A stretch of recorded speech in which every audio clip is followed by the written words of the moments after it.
control port G715. Please have your credits ready. Oh, tonight is your lucky night. Tonight, we ask the question, when is it Doctor Who? And when does it stop being Doctor Who?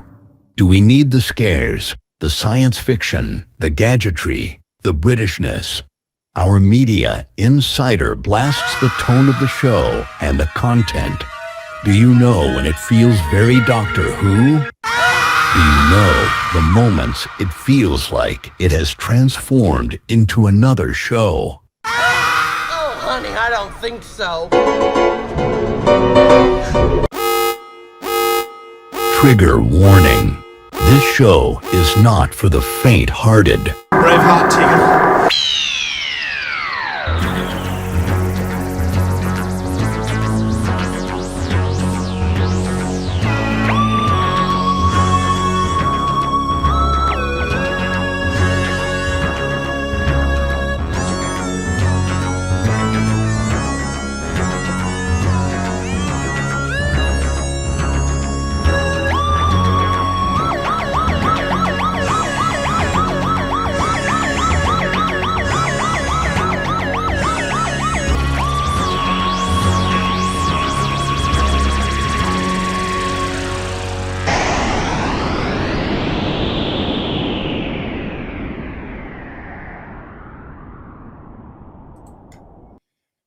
Hello everybody again, good to see you all.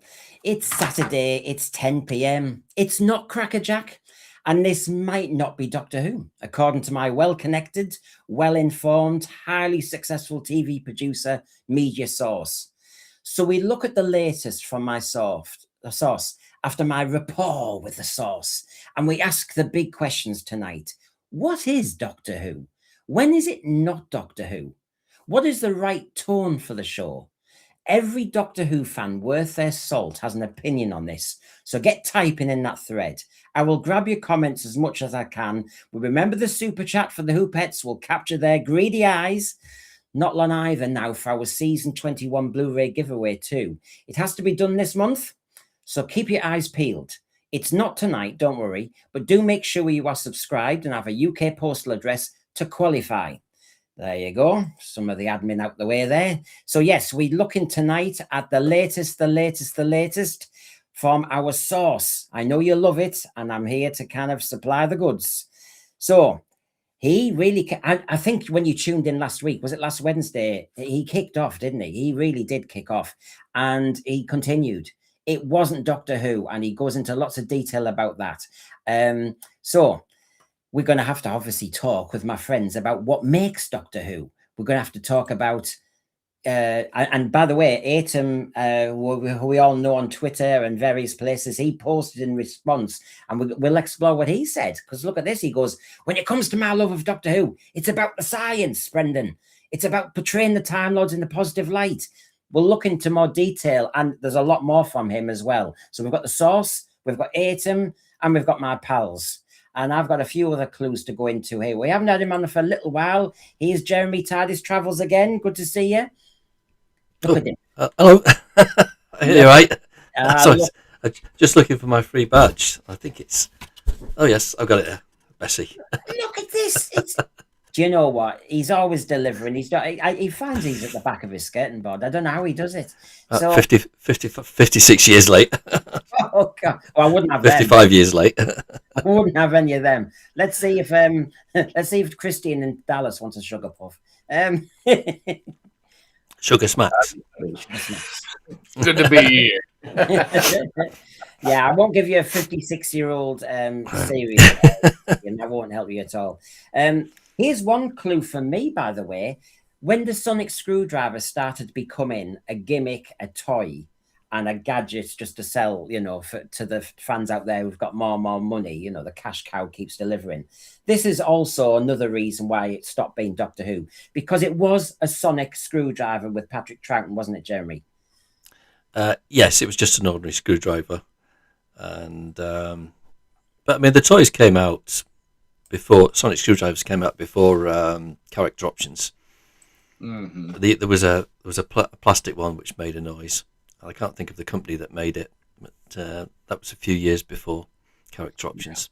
Yeah, but I have to say, I mean, come on, Christian, they've absolutely bastardized what a sonic screwdriver was. And that's one example of completely changing what it was all about. It wasn't about having some miracle wand. It wasn't about being a magic show.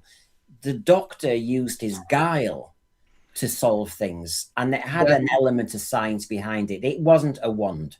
What you want to do is plant the seed of a new tool that he's going to need, perhaps later in the serial, or maybe in the serial that follows. So it's whatever the tool, whatever the device is, and he has a chance to work with it or learn from it. And then it serves a function later on and ultimately can be incorporated or discarded.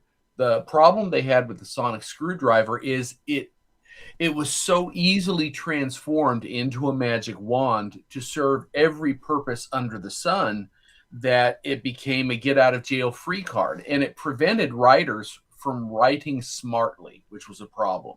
Yeah, lazy writing. J&T had the right idea there. We all know Visitation Part 3.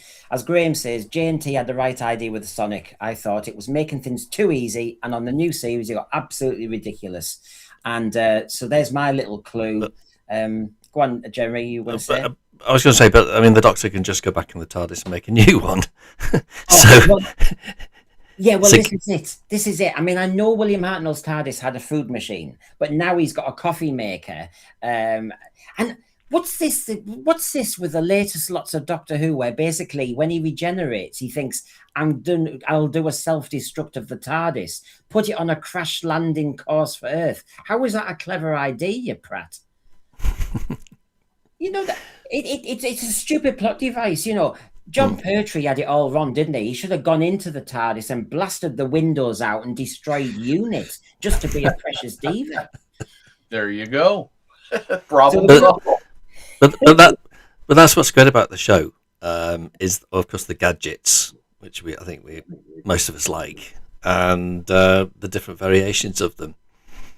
Yeah. It's nice to have the sonic screwdrivers, as these toys to be part of the show, I think. So there we go. We've got what makes Doctor Who, according to my source and my friends, and the thread. We'll also look at how important is it to establish the correct tone. Should it be light? Should it be dark? Should it be serious? Should it be funny? Should it be a musical? We'll discuss that, because that's part of the issue about whether you recognize it as Doctor Who or not. I might stay around. My source has a lot to say about that too. So what rules must we follow anyway to establish that it's Doctor Who? So there's a fair bit of chunky stuff here, everybody. And as you know from my Wednesday show, when my media inside, I couldn't shut him up. I was torturing him. I was getting the confessions out of him. My rapport can be quite intense. An atrocious slow motion car crash, he called it. And he also said, what's the effing point? What's the effing point, Brendan, doing this?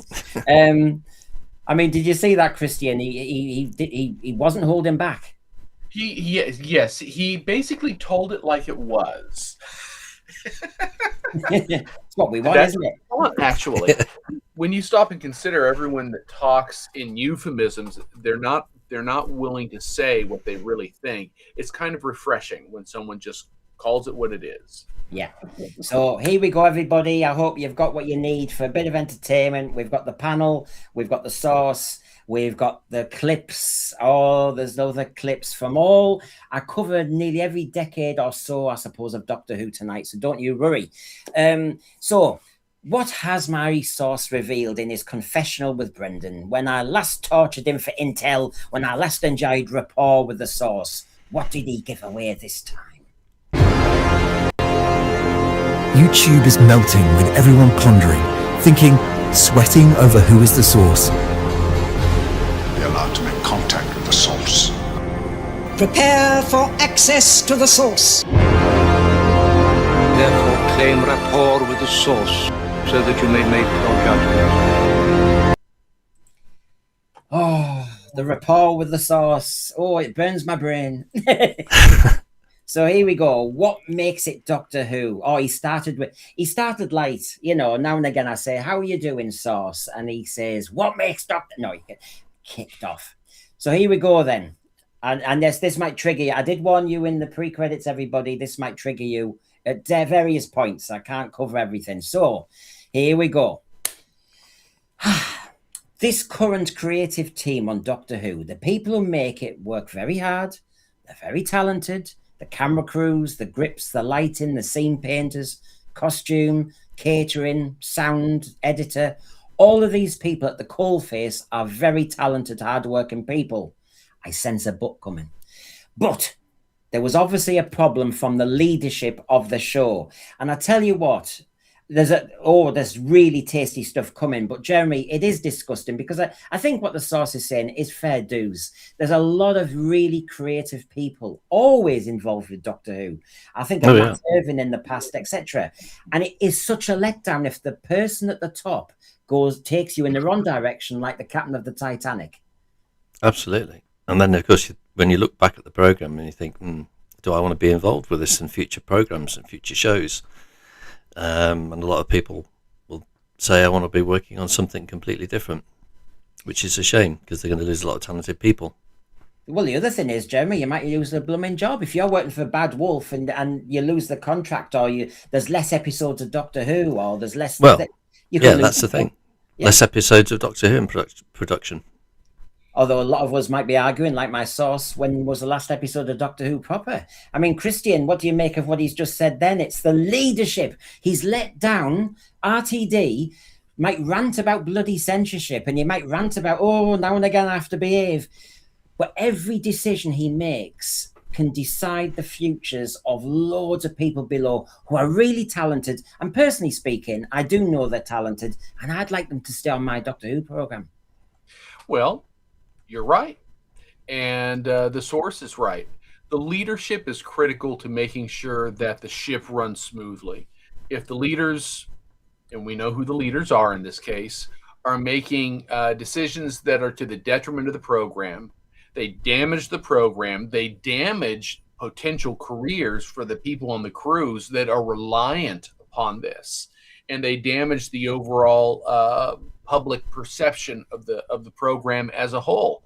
What's it going to take to repair the damage at this stage?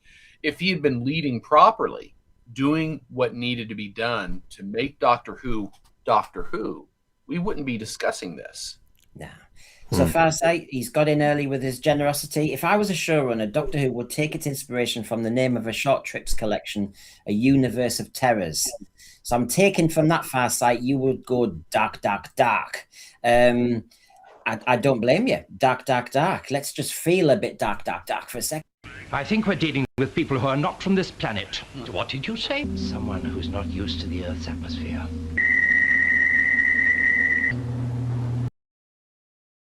I mean, there you go. Gripping stuff, Jeremy. That's what you want, is gripping stuff. I think that's what he's hinting at. Most definitely. I mean, there's a lot of people with ideas in the thread. I'll just bring you all in, everyone. Good to see you. David Harden, the modern show did some things right when it came back in 2005. Yes.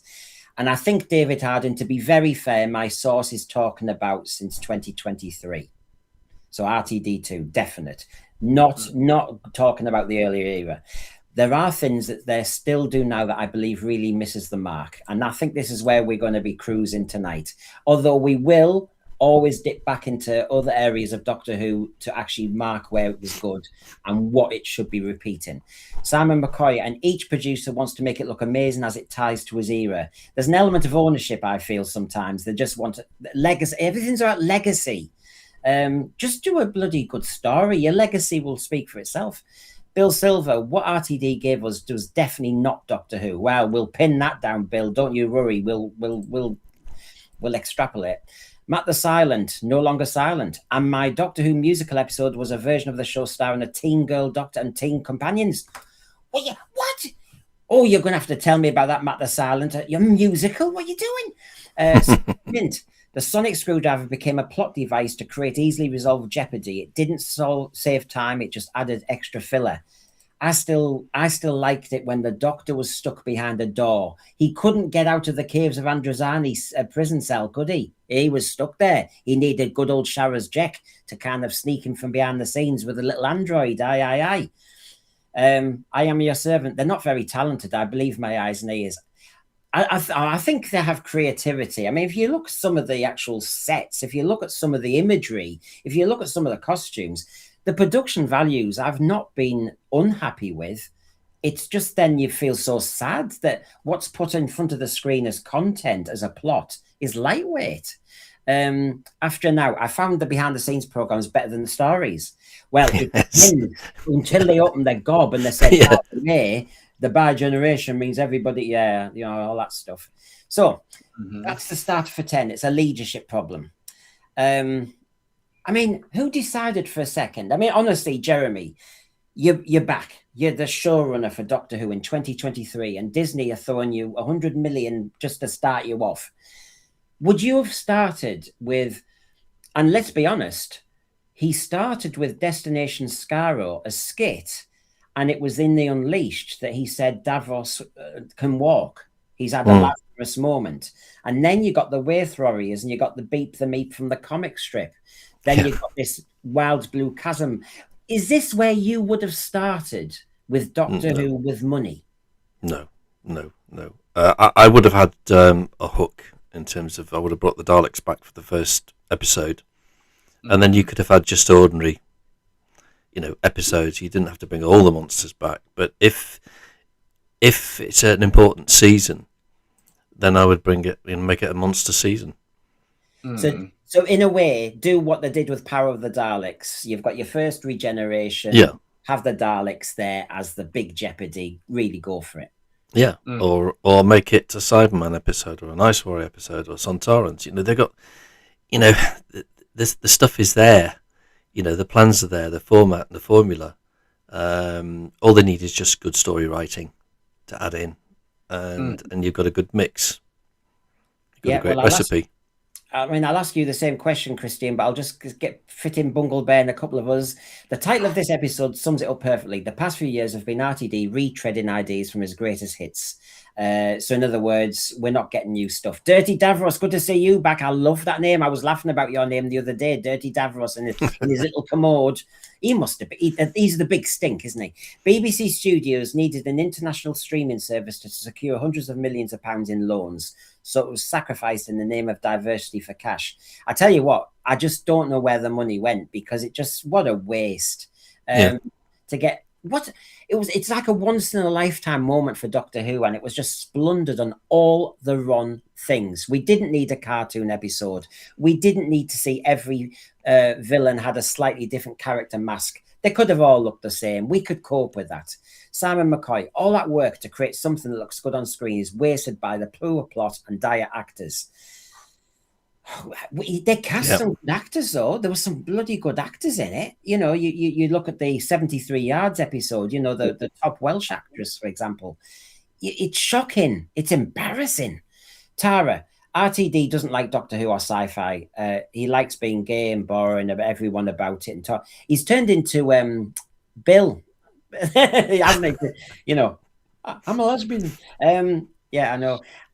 I'm looking at the production values. It's not good. I recognise good. Okay, I'm your servant. We'll disagree on that. It's allowed, isn't it? But I'll show you plenty of clips tonight where we can argue about whether it's good or not. Simon McCoy, Earthshock's good. Well, I'll show you some old ones in a moment when we can actually decide what's good, what's bad, and what makes Doctor Who, what makes it not Doctor Who. So, this was a moment. Doctor Who, Jeremy, just before we move to the source again, it does always push the boundaries. It doesn't stand still. It does keep changing and evolving. It does. Yeah. Does by-generation count, though, as a great evolution in Doctor Who, or was it just a bridge too far? I think it was an idea, but I don't think it worked. And yes, Doctor Who does keep evolving, but as we've seen in the past, they bring back the old monsters, and they still work to a certain degree in the present day series. But obviously the world keeps turning, and things keep getting updated and modernised. So there has to be a degree of the present day Earth. But the beauty about this series is that you can go back in time, and you can create the history, like go back into the 1960s and make it look like it never did. make it look like it never did. Yeah, I mean, no, it's obviously somebody's interpretation of what the '60s were. It didn't quite come off. This is what sadly. everyone's worried about, Jeremy, when you do this. But I know I accidentally missed Christian out, so you've got 2 questions to answer now, Christian. Oh dear. So yeah, Doctor Who always does evolve. That's the reason it's lasted 63 years. But was the bygeneration an evolution that is warranted, unwarranted, or has there always been Doctor Who episodes that make mistakes? You know, I mean, you know, to evolve, you sometimes have to take a kind of wrong turning. Well, I can answer both. There's always a chance to make a mistake. Even in the classic era, there were installments that were disappointing. That's not the issue. The issue in my mind is, was this a particular narrative that could have worked? And in my mind, as a science fiction writer, yes, limited. Over 1 season, the Doctor is split into 2 versions of himself, and the end of the season would have had to resolve with those 2 being remerged, understanding that their 2 individual personalities were going to be eliminated in the process. So it becomes a sacrifice of 2 versions instead of 1, but it's brought to a close. Instead, the way this particular narrative device was exercised, it was just to make a point. It was to go ahead and say that the Doctor was bi. And I'm sorry, for a one-liner, this was not a worthy exploration of the topic. Yeah. Now, Starsu Superior, your quotes are coming up, so we'll explore what you said, and you can join in big time there. So, right, yeah, hello, sorry, I've triggered everybody already. Sorry about that, yes. Oh dear. That's where we are today. That's where we are. So, my source obviously had a cuppa, and then he continued. Brendan, it wasn't Doctor Who. It went very, very, very wrong immediately. Can I just remind you, he's a TV producer. It went 3 times very wrong immediately. It didn't go wrong slowly. It was immediately wrong. It wasn't Doctor Who. When it came out of the gate, it was not the show. It was not the right show. So before we talk about all 63 years of Doctor Who and all the rest of it, that's why I came to you, Jeremy and Christian, and said, where would you have started? Because we started with Destination Skaro, the 3 specials, Space Babies, Devil's Cord, Double Bill, and then it started to unfurl after that. And as the source says, it was run from scratch. I would contest, Christian, because I don't think we answered this question with you. I would contest that starting with Destination Skaro and taking on the whole of fandom over that nonsense Davros thing, which hasn't been shown on screen, so he could have just stayed stum. He came back in November 2023 and did that to the whole of fandom and said, and I'm sorry, but I've made my decision, draw a bridge up, shut your face. And so, in a way, I'm wondering if this is where the source is going, that it was run immediately. And then if you look at the specials, and then that double bill where it just seemed to be musical Doctor Who, comedy Doctor Who, baby Doctor Who, poo-poo Doctor Who. It just wasn't Doctor Who.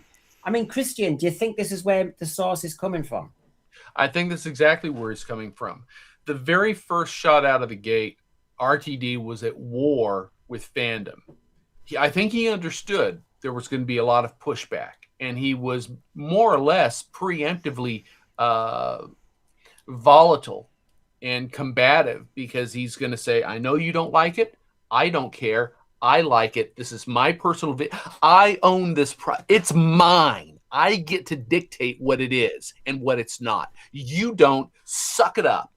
And that was probably not the best approach to endear himself with the fans. And if that's where he's starting, and then you segue through what we saw in the specials and the 3 episodes, and then in the twofer when they finally started running the Gatwa stories, it's like, oh my God.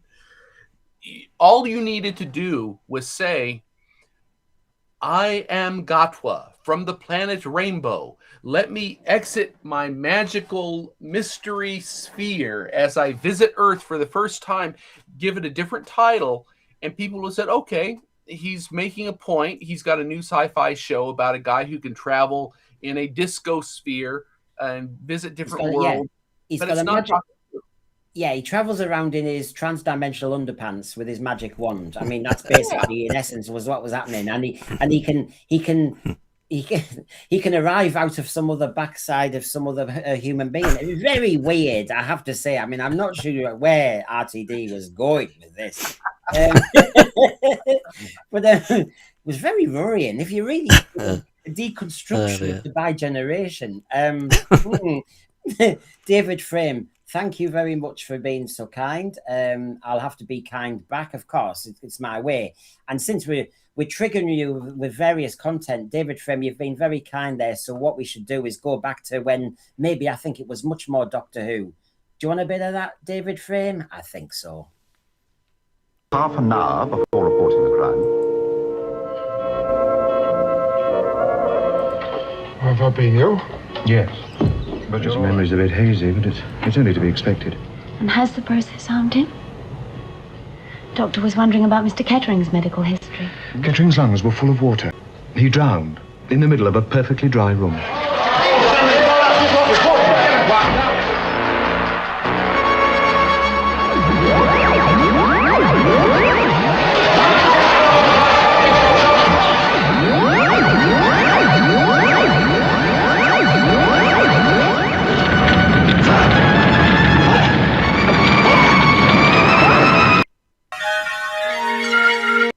I mean, if you're going to give a measure of when it does feel Doctor Who, Jeremy, how high up on the list would Mind of Evil be?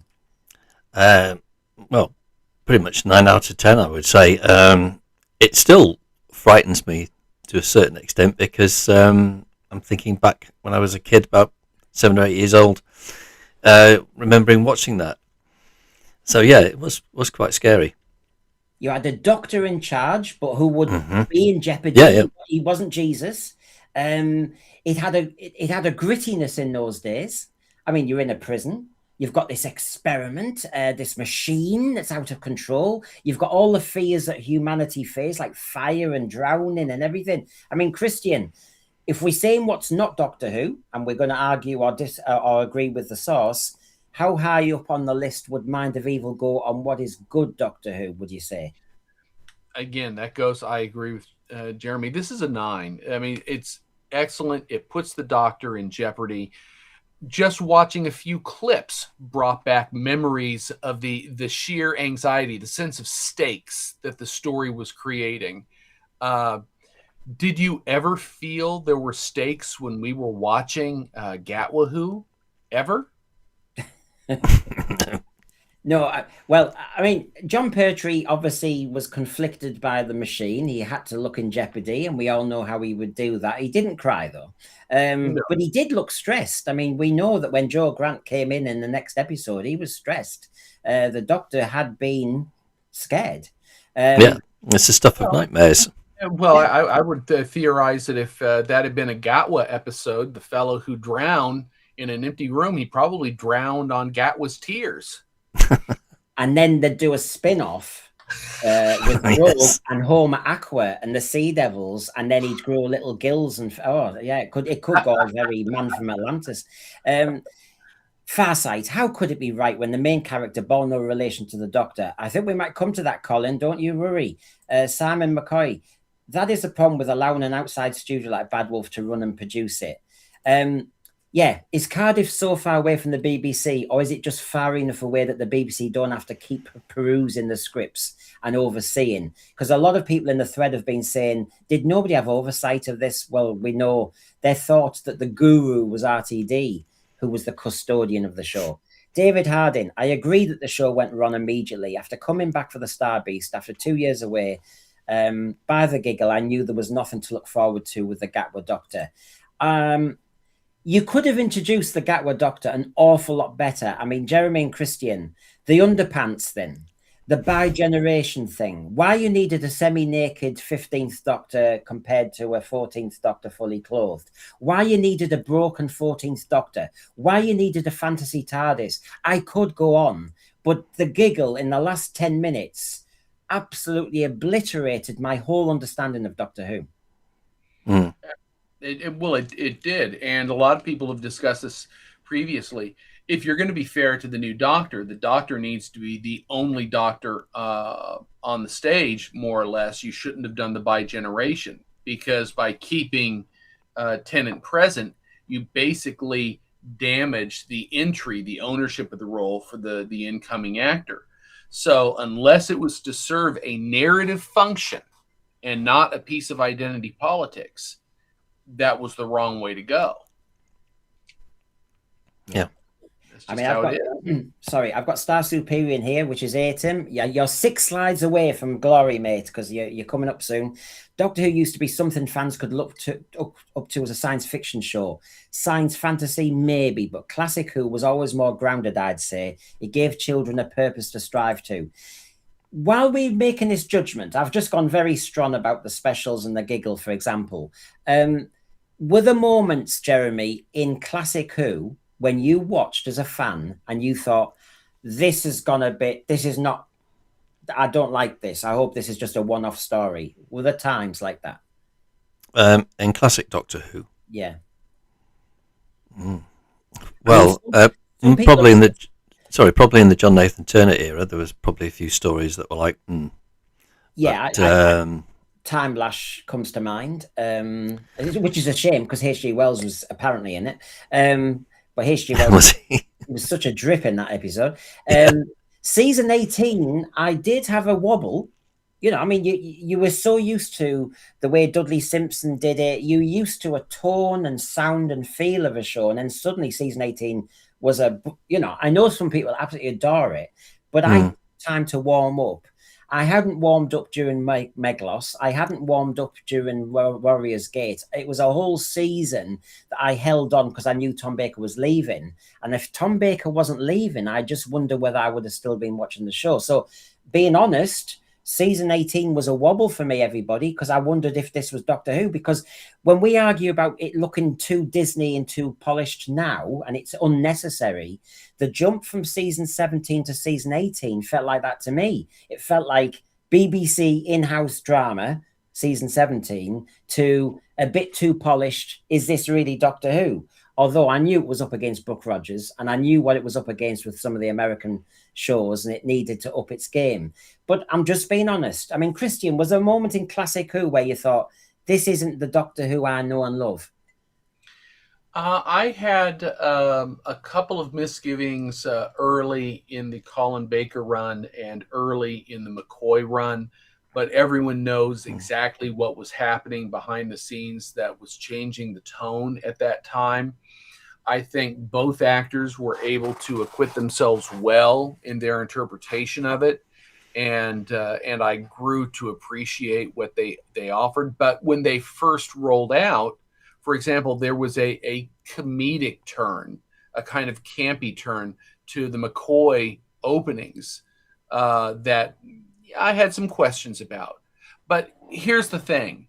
We were able to get through those wobbles and see as the series progressed, it's still Doctor Who. Those were just wobbles. It hadn't gone off the rails.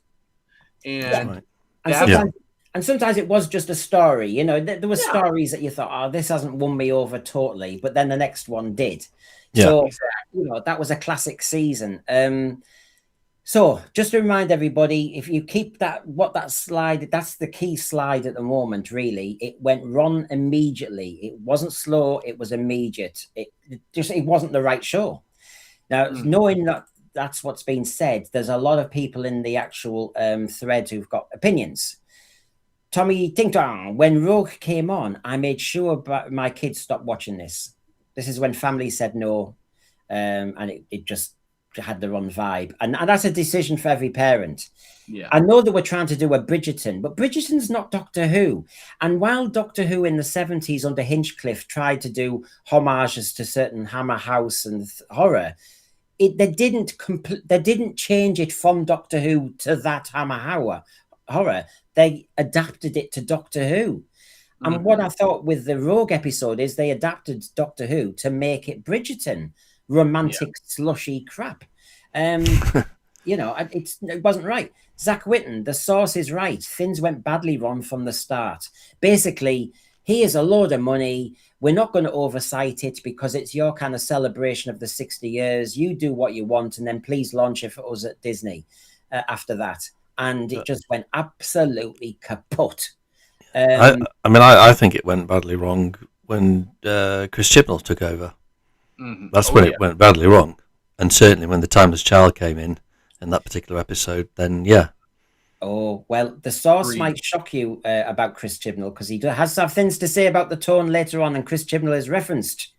Right, so you're hopping in the shower, I ate him. You're going to be in our conversation in a minute. So while he's in the shower, he's going to be on the telly.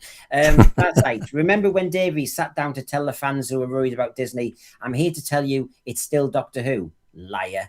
Yeah, I have to say, I remember that, Colin, and it gave me peace of mind that somebody British who understands Doctor Who would have his hands on the tiller. And unfortunately, his hands were pilfering things and changing them. After now, Mind of Evil with one of my favourites, Michael Sheard, and the wonderful Pertwee and Manning. Well, there you go. I'm here to please.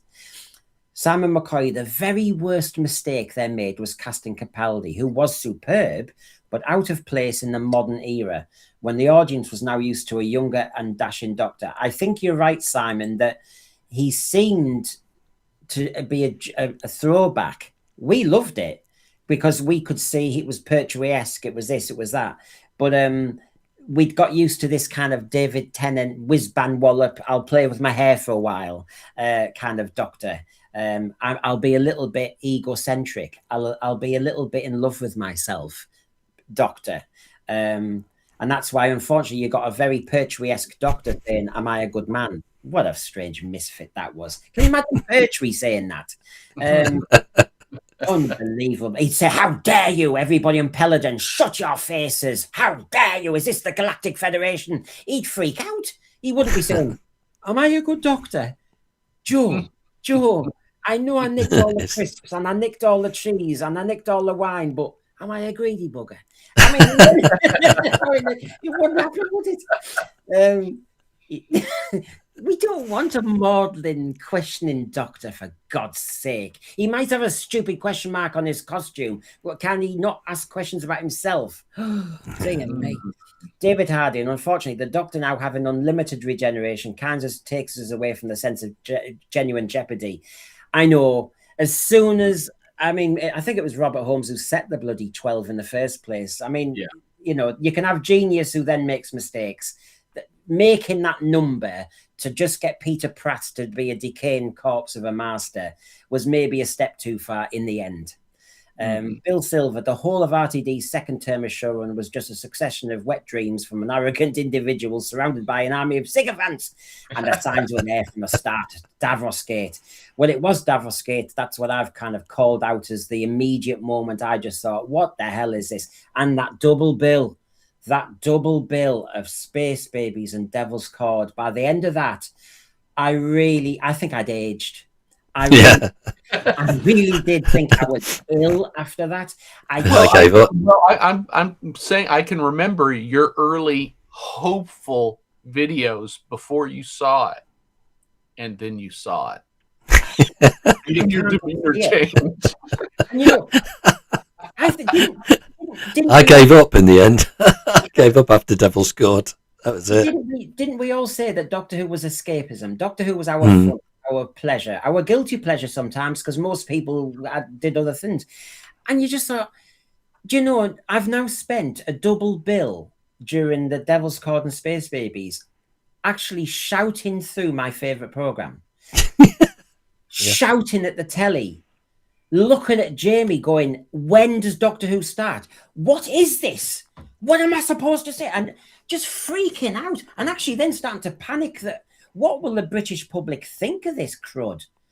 I mean, because let's face it, if the British public all turn away, we've lost our programme. We need the mainstream audience to stick with Doctor Who. And if you do a double bill of what was that? I mean, honestly, it really panicked me into going, what do we do next? So I think that we need to just seconds remind ourselves of, we've just had Mind of Evil, but, you know, for every Mind of Evil, you might get a bit of this.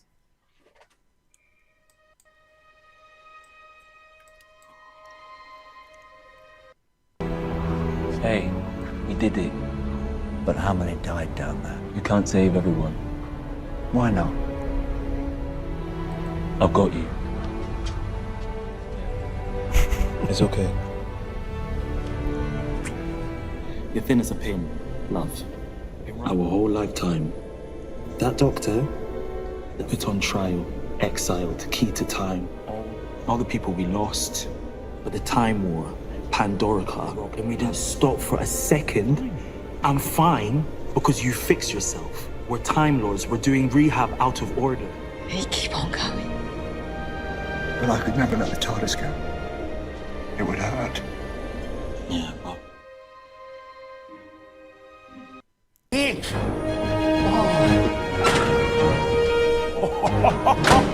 What if the toy maker's domain is still lingering? Oh, so maybe... Hey, watch this. Oh. Wish me luck. You get a prize, honey. There is mine. Ta-da! Completely nuts. You finally caught up with the 21st century. Yeah, and killed a show at the same time, you stupid woman. I mean, I'm sorry, everybody, but you see Mind of Evil, and then you see that, and you're going, yes, it was a different show. You can hear the lighter tones of the music, like it's some sort of Disney movie. You can hear that kind of Hollywood-esque kind of vibe, you know, and you're thinking, not Doctor Who. No, we need those Dudley Simpson kind of beats. We need that. Oh, for God's sake. Randy Howell, thank you. Here's £5 to support the Who Pets. Oh, well, they're all suicidal. You can see them at the back. At least they keep their pants on, unlike a certain doctor. Oh, you haven't seen them on holiday. It's an orgy. But thank you, Randy. Obviously, Benidorm, it's not much of an orgy, but thank you very much for your kindness.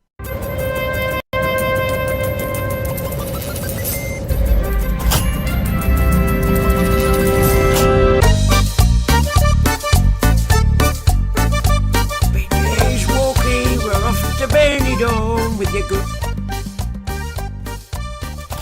I'll treat the wife to a blue rinse. It doesn't need to be a blue rinse. In Leisure Hive, the Argolans had that amazing kind of, you know, oh, it was a bit Peladonian, wasn't it? So it was very Ron from the start, says my source. Right, let's get going. Now, I just want to remind everybody what he said recently. Someone very senior at the BBC said we're never going to scare the children again. So, of course, the big question is, well, if it's not Doctor Who, if it's so Ron and it's unrecognisable, why? And I say, number one, cliffhangers, scaring, jeopardy. And, of course, recently we got the shock that the BBC are never going to take us back to that. And stuff like this. I mean, they'll never... You know, Jeremy, when you look back and you think... If they're not going to scare us, if they're not going to do that version of Doctor Who, which I think is the core of Doctor Who, then you're depriving me, you're depriving youngsters of so much fun. That's right. I mean, that's what made Doctor Who special. I mean, even when you look at the Daleks' master plan, you know, one of the characters in there gets exterminated by a Dalek, and that's what you'd expect as part of the show, which is, you know, science fiction and fantasy, but not to have the shocks and the horrors in it. I think is depriving a generation of what the show is actually all about. Well, Jeremy, isn't it funny? They find 2 episodes of Dalek Master Plan, loved them, absolutely loved them. William Hartnell, God.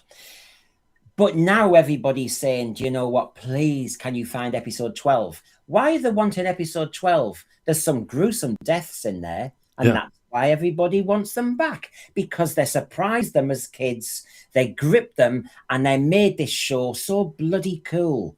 That's why they want episode 12 back. Well, that's exactly what they're hungering for. What is he trying to do, or what's the BBC trying to do? Infantilize it. We don't want to scare anyone. But then you have to ask yourself, what about the original classic version was appealing? What are people clamoring for today? Have you heard of any amusement park saying, yes, we've got a wonderful roller coaster. It stays level and goes at the same speed the entire time. Yeah, 1 mile exactly. an hour around the entire park on a flat plane. That way no one gets thrilled to death. Yeah. That's not what people want. Yeah. Absolutely crazy. So I'm not doing a repeat, everyone. I'm just reminding you, as a good lad I should be. So once you've said we're not going to scare children, we're not going to have them hiding behind their parents, we're not going to give them nightmares when they go to bed at night, then it's not Doctor Who, is it? That's right. I, for one, think that. Because if you're going to get bogey monsters, if you're going to get Daleks, if you're going to get all these things, I mean, I was just at the football match today talking to my 81-year-old mum, and I asked her about her allowing me to watch Doctor Who in the early 70s, because I've never asked her. And I said, did you never worry? And she said, why? You call me a bad parent now? I said, no. I'm so grateful. I said, no, but some people go, oh. And she said, no. She said, you were gripped. You were absolutely enthralled. She said, it's lovely to see your kid into something. And she said, you were gripped. End of. Every parent likes that, you know, with Bluey or whatever. If your kid finds something that they're into, you encourage it. And that's what Doctor Who gave so many of us. It gave us an imagination. It gave us more than our limited life. You could imagine Peladon. You could imagine the Ograms. You could imagine Frontier in Space. There was so much out there. And every week you thought, what are you going to come up with next? I mean, and I think to deprive us of that is shocking. So, Atom, he's been in the shower, he's come out the shower. Let's have a look at this. The source, there's plenty more to come, everyone. But Atom, he got his little elbow in there, little devil. So, Christian, what do you think of this? When it comes to my love of Doctor Who, he says, it's about the science. It's about portraying the Time Lords in a positive light, and there's something British boys and girls want to strive for. Warp drive, time travel, creation of fantastically powerful physics and machines, a bright future. And he goes on a little bit. I'll just give you a bit more. In America, Star Trek was very much about the science, warp drive, matter creation from energy phases and federation. You wanted to be a Starfleet officer. You became scientists and astronauts because of your love of the show and that vision. And modern Doctor Who robbed it of that. Very true. I think Adam Mirabilis is absolutely right. Basically, good science fiction, at least the science fiction we grew up with, was hopeful. And the science component was a heavy part of that because it gave us something to work towards, to envision. And frankly, a lot of developments technologically in the last 50 years came out of various treatises in science fiction programs. So there's a lot to be said for that. But that's not what modern Doctor Who is giving us. This current iteration of the show is antithetical to intelligence. Maybe that's it. So where do you stand with this, Jeremy? Because Atom is saying obviously about the science element. Now, where do you stand on this? Because some people didn't like the Christopher H. Bidmead era as much as some other eras, for example. I think it's very important to introduce new science ideas over the years, which I think the show has done, and new concepts, whether we understand these new concepts or not. But maybe we'll go on to read all about these new concepts and science. But things like with video phones, which they used to show in the 1960s, and you thought, oh, that would never happen.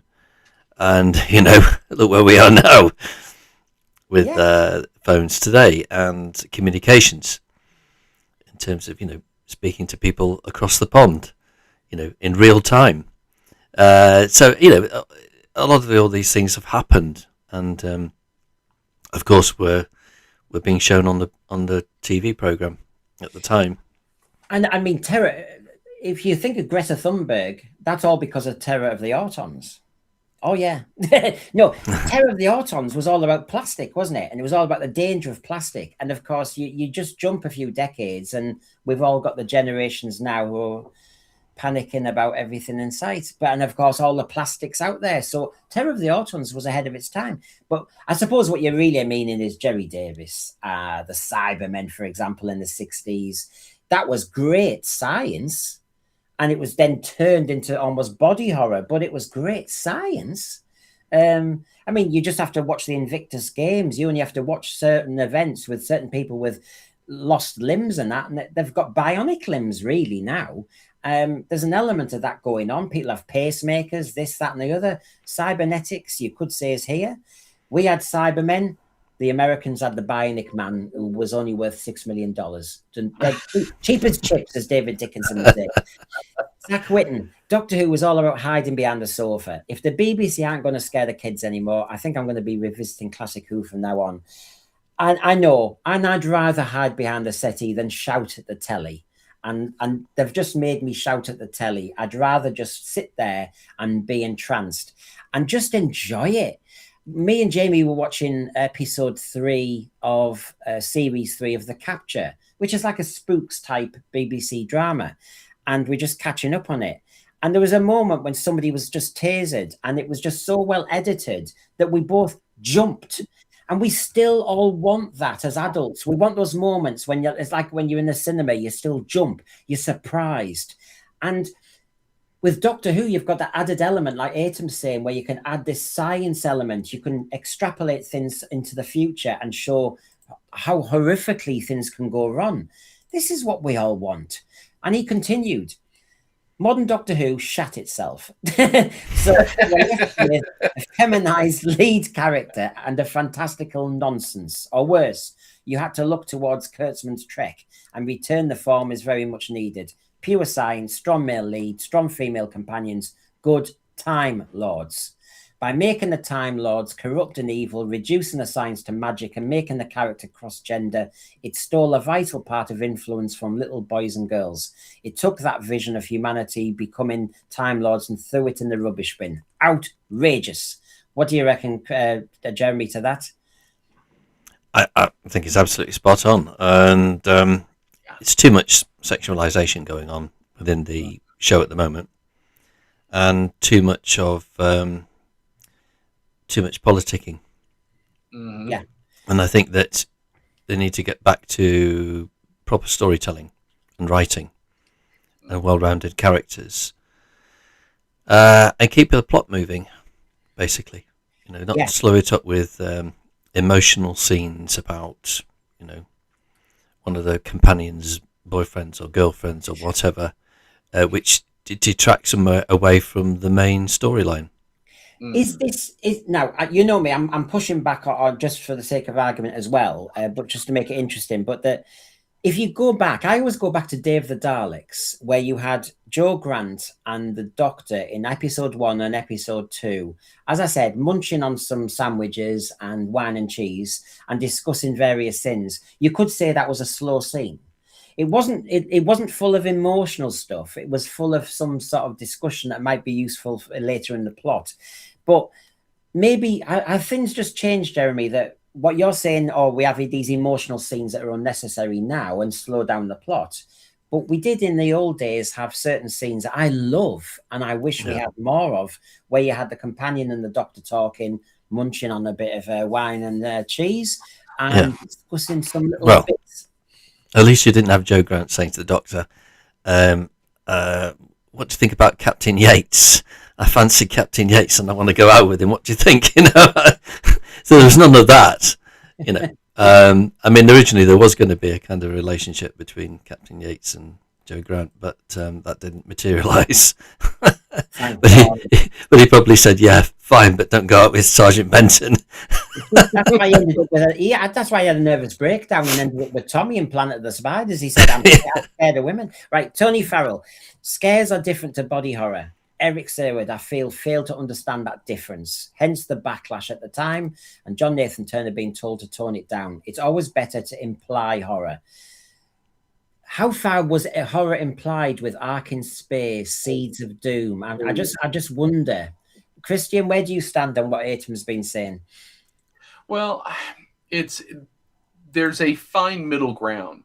So if you're going to talk about a sudden shock, a bit of body horror, that has moments. It's a different kind of stimulus. If you want to imply horror that's off-scene, and we've often talked about the advantages of the unseen, it's scarier in our minds.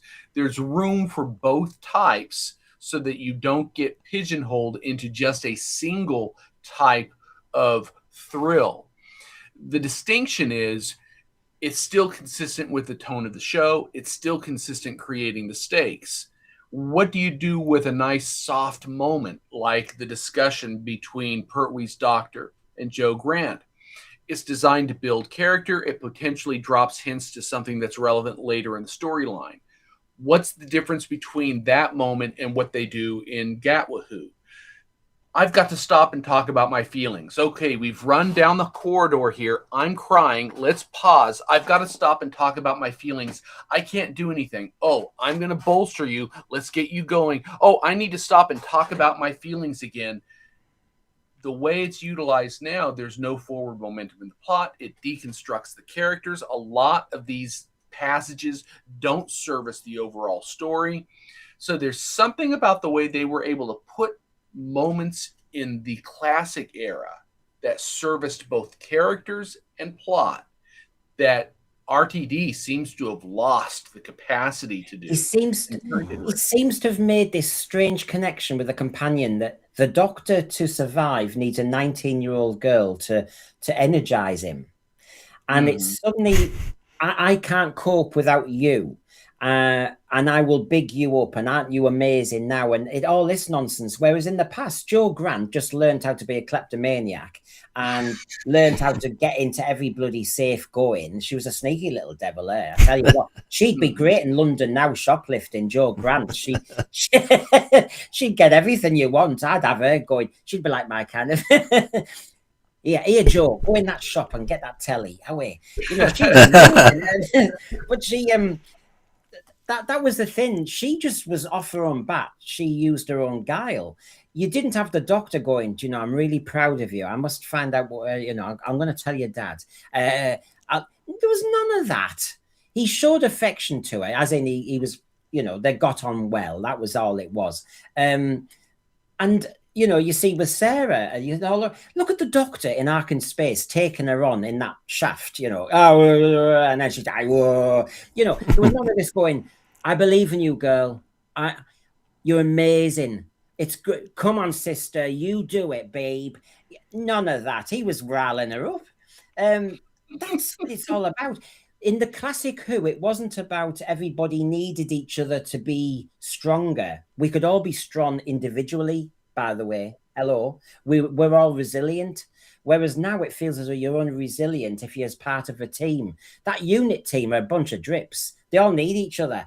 They all do Kumbaya at Christmas. They all hold hands with the Vlinks. And they're all like, yeah, you've been good this year. Thank you very much. Thank you. You can see them all. I mean, I'm telling you, it's absolute crap. Simon McCoy, as what he made was nothing like the classics the logo was originally part of. He used that nostalgia and image to try and draw back fans that had left. I think he said it in one of his magazine interviews, actually. Oh, look, while we're doing the Source, while we're doing Atom, while we're doing this, I do need to keep everybody on the right side of things. Let me just first of all remind us, Atom did say this as well. He said a load, actually. When the Fourth Doctor was explaining extra dimensions to Adric, or the concept of bigger on the inside to Leela, it was absolutely brilliantly done and excited my young brain. I was entranced by the possibilities, the science. I wanted to be a Time Lord, not just a Doctor. Didn't you want to be Space Jesus? Nah. Bigging it up. So the Atoms had a good argument tonight. There you go. That's to please everybody. No. So knowing that that's what Doctor Who is now, let me just remind you what it was. Now, was this a misstep? My source doesn't like this era, but I'll just show you it because it excited me.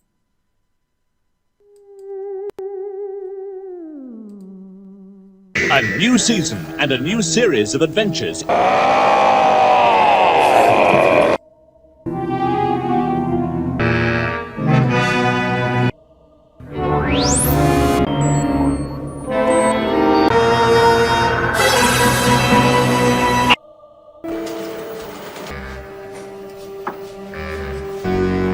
Carlos? Carlos?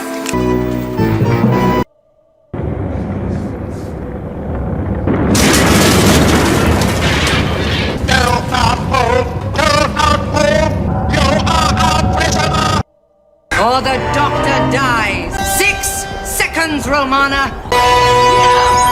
No! You will now see, my dear, how I deal with fools. Not that switch!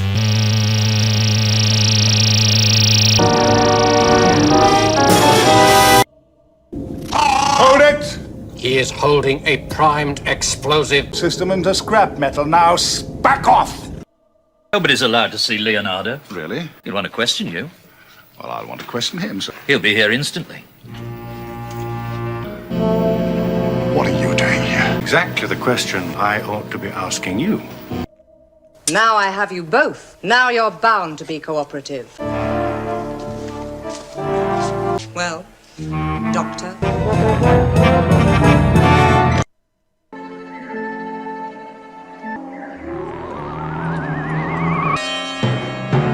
Part of the new season on BBC. Do you see what I mean? Yeah. I mean, Jeremy, how far is that good Doctor Who recognisable? How far did it go off-piste? It was great Doctor Who, and there's some very good cliffhangers in there, despite that it being that particular season, which, we were left a bit short because we didn't have Sharda. Yeah. Mm-hmm. I mean, there's some moments. I mean, I can see, for example, as I'll bring Christian in, but there's some moments there, as Simon McCoy says, this hurts. That's my childhood on screen in those clips. Utter classics. Every week, something new and That's so right. well made. The acting, the fact you can hear them so well. Dudley Simpson, I'm sorry, he understood the heart of Doctor Who.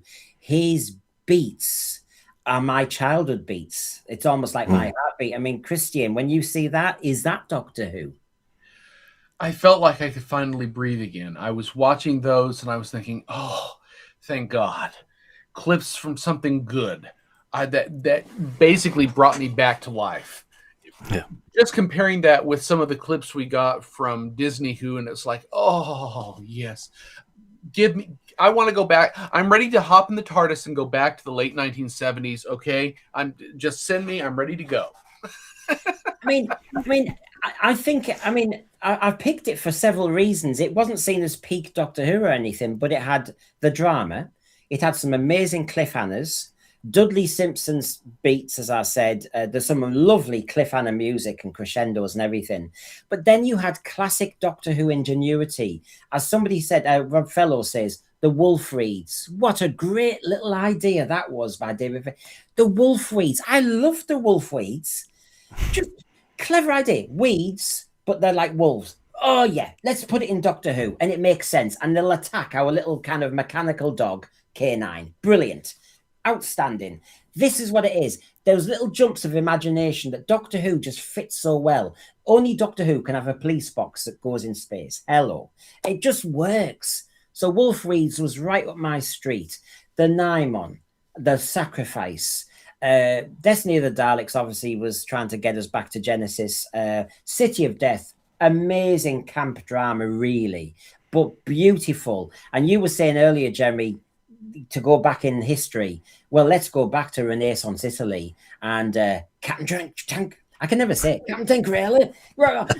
Oh, so much stuff. And of course, RTD gets it wrong. He thinks Doctor Who's comedy. No, but there was a moment of humour with the thumbscrews, but that was it. Yeah. Well, yeah, it's brilliant. If you're going to use humor, it's best used in small doses. You can't use it to diffuse tension, but you use it to enhance character at key moments in a story. But what we saw with the Disney version is everything was camp. Everything was meant to be made fun of. And there's no stakes when you do that. Now, Simon McCoy says, just before I move on, but it was not. It was Doctor Who. It was great ideas, big ideas, and Tom being Tom. Davros returns, ships merged together, trying to steal a Mona Lisa. I have to say, I still adore the creature from the pit. That whole idea of spinning, spinning around a black star, I mean, what the hell was going on? I loved it. I thought, this is brilliant, Doctor Who. And you're going to break the TARDIS. Come on. Erato, you little devil. Anyway, so he continues on what's not Doctor Who. There's an important point here that unless you put writers of franchises who respect the past, Brendan, who are able to take it in a different direction, that it doesn't make the show different. I mean, if you look at what Stephen Moffat did, he set a different direction. It became this sort of dark fairy tale, but it was still Doctor Who. Okay. But then he will contest. I mean, I'll contest myself, but basically I'll hold that up for a second. So is he right, Jeremy, that we can bend the formula so far and it's still Doctor Who? So like I said, season 18 goes in a certain direction. It's much more science Doctor Who and Legopolis and all that stuff, but it's Doctor Who. Stephen Moffat decides to make it all very fairy tale-y in some ways. Still Doctor Who? It depends on how far you go. If you go away from the format and the formula, then it's not Doctor Who. And I think we've seen that just recently over the last 2 years. I would prefer a season where you have, a more scientific story, a more fantasy, than another story which is a fantasy story. So you get a variety of different stories. Some of them will work, some of them won't. But if the majority of the stories in your season don't work, they've got a problem. Precisely. Jeremy, can you think of any of the stories beginning to end that we got starting with Rtd's run when any of them actually worked? Well, I only watched about 4 out of the last 2 years, and that was it, and I gave up. Yeah. And I only watched the Christmas special story, Joy to the World, just to do a review. But I wouldn't have watched it, to be honest. I would have just waited for everybody to have done the reviews on it and then made an assessment whether I wanted to watch it or not. Mm-hmm. But I was more looking at my phone than watching Joy to the World. So that just shows how interested I was in that particular story. Yeah. Farsight, season 14 is the pinnacle of the Baker era, and Doctor Who for me, season 14. So he's kind of saying that's where we have absolute peak Doctor Who in his view. Well, yeah, we're similar ages. I'm around there. Some people might say it was season 5 or 6, the monster season, the older people with that. I mean, just take a season, both of you. What's your peak of Doctor Who, just so we've got the measure of you? Christian first. Oh gosh, I recognize the peak that everyone tends to refer to is the mid Baker era, but again, I come back early on. I'm still favoring Troughton because that's nominally, you could say, my doctor, given my age. But I'm going to go ahead and kind of bow to the general consensus. It's the Baker era, and it's not the last season where things kind of softened somewhat. It was his mid-run where he was really at a peak. Yeah. I mean, Jeremy will have an idea in his head, but I'm going to throw a bouncer at Jeremy as well, because it's just come into my head. When I look at when it all started to go wrong, I mean, if you're talking about where the peak is and obviously where we've slipped, how the Doctor, or, what's making it less Doctor Who all the time, I just wonder, I'm going to contest this now, that the moment it started to go wrong, small scale, but then it picked up speed, was when we had the TARDIS crew of the 80s, where people like Tegan would take on the Doctor. Because from that moment on, and it's picked up pace where the Doctor needs the companions, and the companions will really let rip on him and all the rest of it. And before you know it, the Doctor's just getting lesser and lesser and lesser, till you had a moment in the Empire of Death where Bonnie Lanford's character was saying, "Sort yourself out, Doctor," and he's headbutting the bloody wall. I mean, it's just like we've gone from Tegan going, "You can't drive the TARDIS," diminishing him, all the way to Mel saying, "Go away, I've got a moped, get on the back, you little drip," And I actually, that's my contest. So I know you've got to tell us when you think pinnacle Doctor Who was. What do you think to my theory as well? I would say season 13, Tom Baker's season. Yeah. And but if you're looking at the classic years, I would say from 1966 to 78. Mm-hmm. That was the golden era of classic Doctor Who. Oh yeah, yeah. And anything before 1966, that's fair. But and what do you both? And what do you both think of my theory that actually the Tegan was the start of the rot? It's not her fault, but we started to get companions who absolutely took on the Doctor, and I think it's ended up diminishing the Doctor. Therefore, I don't recognise the show. Well, I think. Sorry, I was going to just to add to what Brendan was saying. There's a point to be made for it. I think J&T was ultimately trying to change the dynamics in the TARDIS. He was trying something different, let's say. The problem is, exactly as you're saying, it had the effect of diminishing the authority of the Doctor, which you did not want to do. You can effectively have a character challenge the Doctor. It can't be a cardinal part of their character. And by the time that sequence is over, the Doctor is still clearly the one in command and has reasserted his authority, because that's who the Doctor is.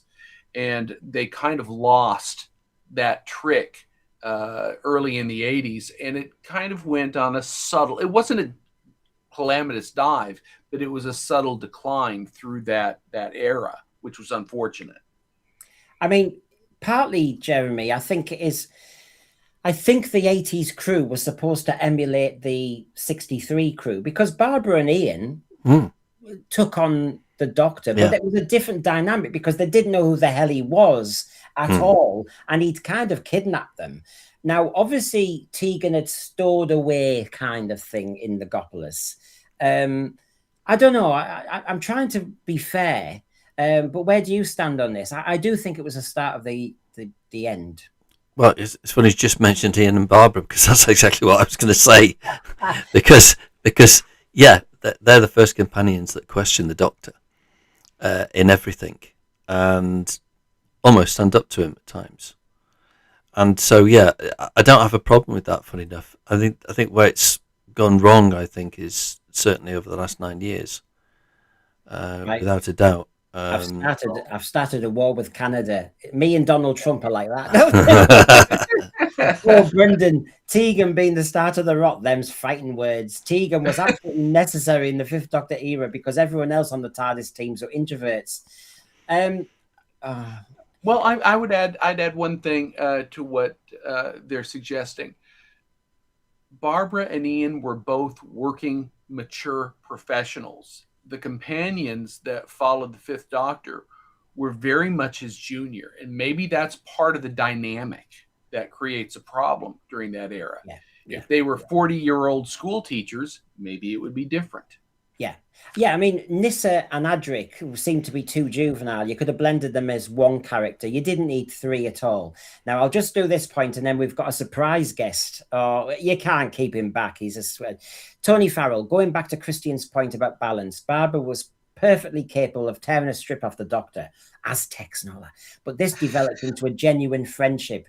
It actually had an authenticity to it. But sometimes Tegan going, get me back to Earth. I just felt like saying, oh, yeah, I'm dropping you off now. You're 200 years out of date, but get off, because I tell you what, you're such an ungrateful little cow. I mean, honestly, I just, Simon McCoy, I just used to think Tegan was an idiot. She was a fish out of water and really loud and full of... Do you know, the first question I would ever ask Janet Fielding if I met her is, what the hell do you what constitutes a Brisbane sweatshop? 2 people working slowly on a computer. That's a sweatshop. Bloody get real. Talk about union rights out of control. So I've got to get him on Sci-Fi Chronicles 79. Let's have a look. Hello, John. Hi guys, how you doing? All right? Oh yeah, all right. Hello. I've got you on at a tasty point. Number 1, it's not Doctor Who anymore. Number 2, Tegan was the start of the rot. There you go. The mouth on legs was the start of the rot. That would tie in perfectly with it. Yeah. Maybe she was the devious mastermind behind the scenes, pulling the strings and all the woke RTD era of Doctor Who. Maybe we need to do some investigating on that. Get the source on it. Get him investigating. I know. I've got a show ready. The source doesn't like the 80s TARDIS crew. Me and him are like that. He really doesn't like. Do we think Auntie Vanessa might have been a better companion than Tegan? Yeah, a doll. Get her in as a doll. So here we go. I'll say, anyway. Good to see you, John. Oh, hold on. He is there. He is there. I've just got to kind of. I've minimized him like one of the dolls in Deadly Assassin. There we go. So anyway, yes, don't change the show is what the source is saying. The Destination Scaro. Number one, I don't know why they did that sketch. It was lightweight, frothy, unnecessary. The joke about the sink plungers. If you start joking too much about your Daleks, your most lethal monster in Doctor Who, I think the Mickey taking means you've become a parody of yourself. And I didn't like this sketch at all, as well as the whole issue about the Davros thing later. I just think the joke was unnecessary. The Mark III travel machine, the sink plunger, the Doctor invented the... Oh, really? Can I say something about this, guys, and follow on from what you've just said there, Brendan? When I first saw this go out, the first thing that went to my head was they're taking the mick out of the Daleks, like you've just said, which is never a good thing when you want people to take the show seriously. But I always remember when Doctor Who came back in 2005, and in the Confidential, where they were talking about bringing the Dalek back, and that wonderful first episode, that Dalek story, and they said they wanted to make the Daleks look sinister again, that one Dalek is like a tank that can literally just roll over everybody and is just a lethal killing machine. Contrast that to when they did this, and it's completely different, isn't it? It is literally sending up the Dalek. It is. When I saw that, I thought to myself, this is before we even saw Davros, and I thought to myself, I'm not sure I'm confident about the way this show's going to go if they're doing this already.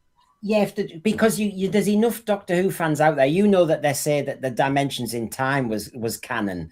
They say that the Schalke Doctor's canon. Everything's canon. So you do a stupid little sketch for children in need, and it's canon. And so RTD knew what he was doing.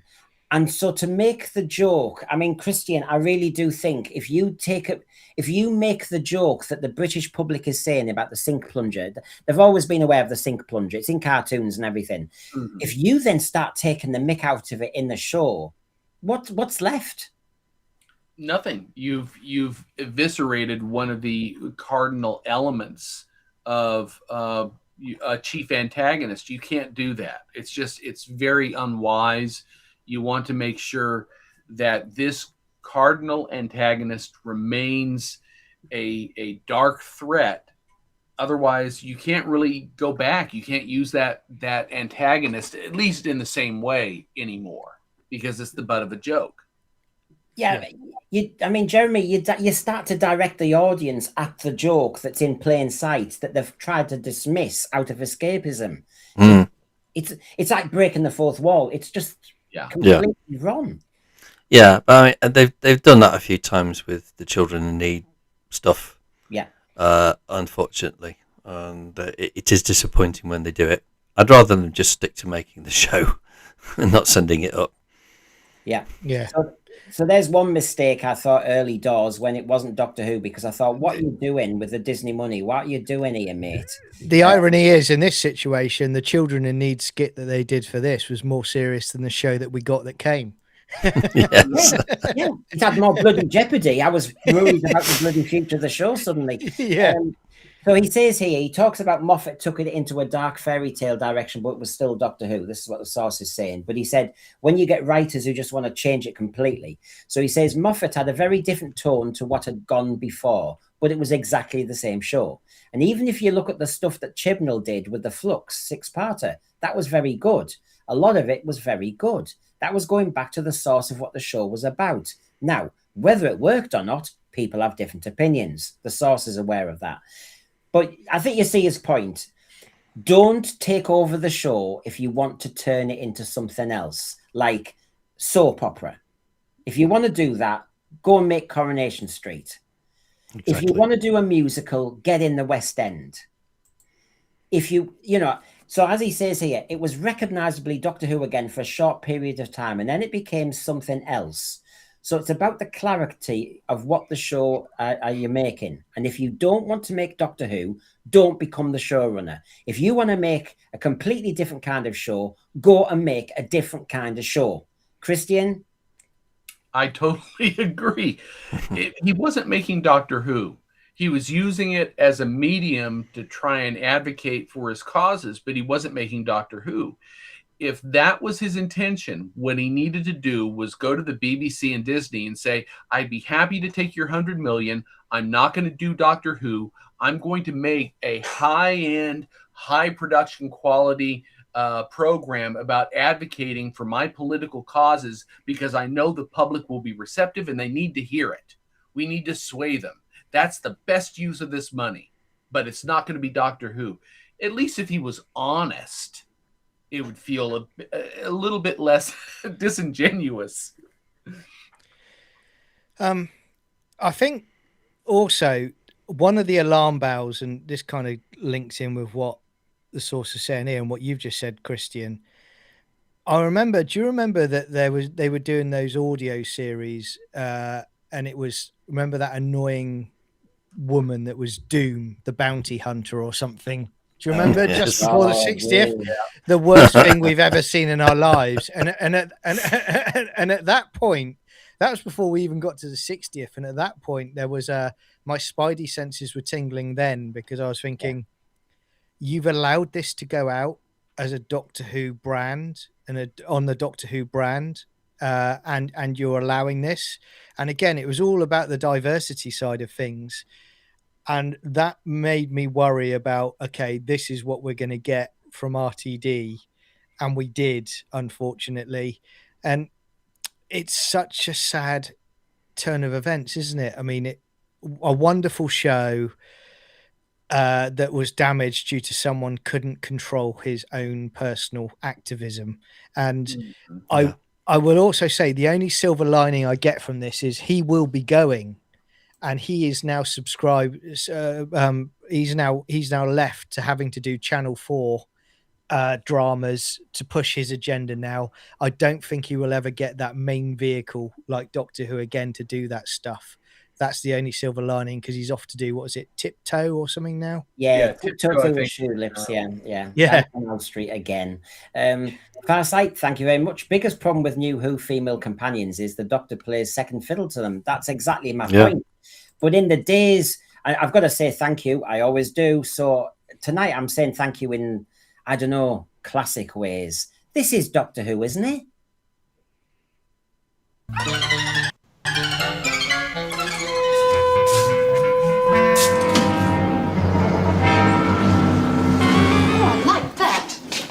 Congratulations. About time, too. Thank you. Professor Kettlewell tells me that he has the robot hidden at his house. It is, of course, possible that this message is a trap. If it is... Professor Kettlewell? Professor? You are the Doctor? You are the Doctor? Yes, of course. You are an enemy of the human race. I do not wish to cause you unnecessary pain.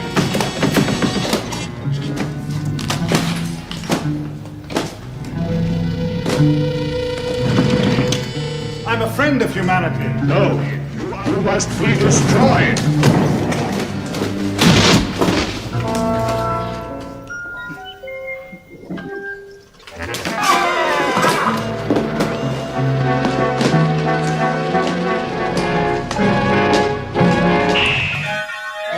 I mean, that's Doctor Who, isn't it, Jeremy? Absolutely. Classic. Even though it looks like more like a John Pertwee story, obviously with the Doctor, Tom Baker's Doctor driving Bessie. Mm-hmm. But you see, but, it's great. This is it. You might have had a few lines about women's lib, but basically it was Doctor Who. It was classic Doctor Who. And I do take the point about if you really want to do a different show, go to Channel 4 and do it. Go to Channel 5 and do it. Go and get an independent company interested. Have the bravery of making your pitch stand on its own credibility. don't start jumping on somebody else's massive franchise, somebody's massive intellectual copyright, and start to undermine it and erode it. Do you know what RTD John has done to Doctor Who? You know the beautiful city in Exelon, the Exelon city, and you know at the end when it melts. Yeah, that's what he's done. Doctor Who was this amazing temple of sci-fi, and he's just started to melt it with all the crud. Yeah, he's inserted the LGBTQ microcircuits into the city itself, which has completely made it scream and destroy itself. You know, when you see those scenes there that you've just shown, which are wonderful, and again, I say it again and again, that's proper Doctor Who. It does also say to me, and I don't know if the source thinks the same as well, but my view is, if you're going to bring Doctor Who back, one, do Doctor Who as you guys have been saying. Don't try and make it something else. But two, can we get back to doing cliffhanger episodes and stories, but also stories that aren't connected over an entire season? I'm so tired of, we're a season finale where the universe is going to be completely destroyed or Earth is going to be completely destroyed. No, just get back to doing standalone stories. I know they do it in the US, that you've got to have season arcs, but you know, this is a British show. Go in a different direction with it. Go back to what made it strong. Do that. If the stories are strong enough, then you don't really need an arc. Yeah. Crash bang wallop RTD CGI throughout the finale with about 5 minutes of story or dialogue in there, you know, to wrap it all up. That's what we get now. Whereas you guys mentioned it on one of your shows about the Dalek Master Plan, those 2 missing episodes. We got more in those 2 episodes. Oh yeah, 25 minutes each than we ever got in 2 seasons of RTD2. Absolutely. And I've got some really exclusive stuff, a world exclusive of what Doctor Who conceptually could be, as provided to me from a top TV producer. And it will be exclusive to the Senssphere. Look out for the trailer for that, everybody, because you will see the concept of what Doctor Who could be. Wow. Christian, Robot was a classic case, wasn't it, of being Doctor Who, but homage to King Kong at the same time. It took an idea. It didn't make it King Kong, didn't make it Bridgerton. It made it Doctor Who. That's the key. You do a quick nod to another classic IP or story, but it's a nod. It's not co-opting, and it's not redrafting the entire Doctor Who universe to service that vision. It's a nod. It's an homage. Obviously, RTD doesn't know how to do that. No, and there's an example. What timing when you said that, and that slide happened to come up. Slipped out my back pocket there. There you go. This wasn't Doctor Who at all. No. Neither was this. This was like watching pantomime. I started with the pre-credits, and I love Ken Dodd, but I had a wobble with that scene. I'm sorry. What? So what rules must we follow in Doctor Who? What would you say, Jeremy, are the rules that you have to follow to write Doctor Who? To understand it. That means going back to the original series and understanding what the format and the formula is. As Tom Baker said, okay, it probably might be somewhat predictable, but at least the format and the formula actually worked in terms of the episodes, in the way that the program was originally made. I think if they can get back to that in some way, obviously make it slightly more modern to reflect today's world, then I think they will succeed. But the answers lie in the past, to be honest. I mean, Doctor Who seemed to work with the Victorian era. I've got the Seeds of Doom on the screen at the moment, Christian, and the Seeds of Doom. I mean, this was made in the mid 70s, but it had a sense of being earlier. It had a sense of Doctor Who always kind of had that kind of. It didn't feel as though it was on trend modern. It just felt as though we're in a mansion, stuck in the middle of nowhere, and there's a crinoid. I mean, that was what it was going on there. So Doctor Who always took us out of the modern, even if it was apparently just in a parallel, really. He knew how to, or the show knew at that time how to create a universe that maintained a character, a mystery. When you deal with the Victorian era, you're dealing with Sherlock Holmes. You're dealing with the mystery of another time frame, and it's a different. There's almost a different stylistic template that goes with that, which actually worked very well during the Baker era. They capitalized on that kind of energy. And that's what you want. Yeah. What are you thinking, John? I mean, I'm trying to show people examples where I'm trying to be fair as people are talking. These are examples where I thought they tried to get it feeling like Doctor Who. The first half of 73 Yards, I thought felt very Doctor Who as an example. But go on, John, what are your thoughts? Yeah, I'll back you up on 73 Yards. At that point in the pub, and I thought the atmosphere was good. I thought it was going to be sort of like a little horror type story, which I thought would have worked really well, but then it changed completely. For me, it needs to go back to being science fiction, not science fantasy. Well, not even science fantasy. It's fantasy under RTD, isn't it? His own. And then you need to have the show that focuses purely, as Jeremy was saying a few minutes ago, that focuses purely on the Doctor. The Doctor is the primary driving force of the story. Everyone works around him. And as I said earlier, I think you need to go back to actually standalone episodes now. I don't think you need a season arc anymore. I think it's been done to death.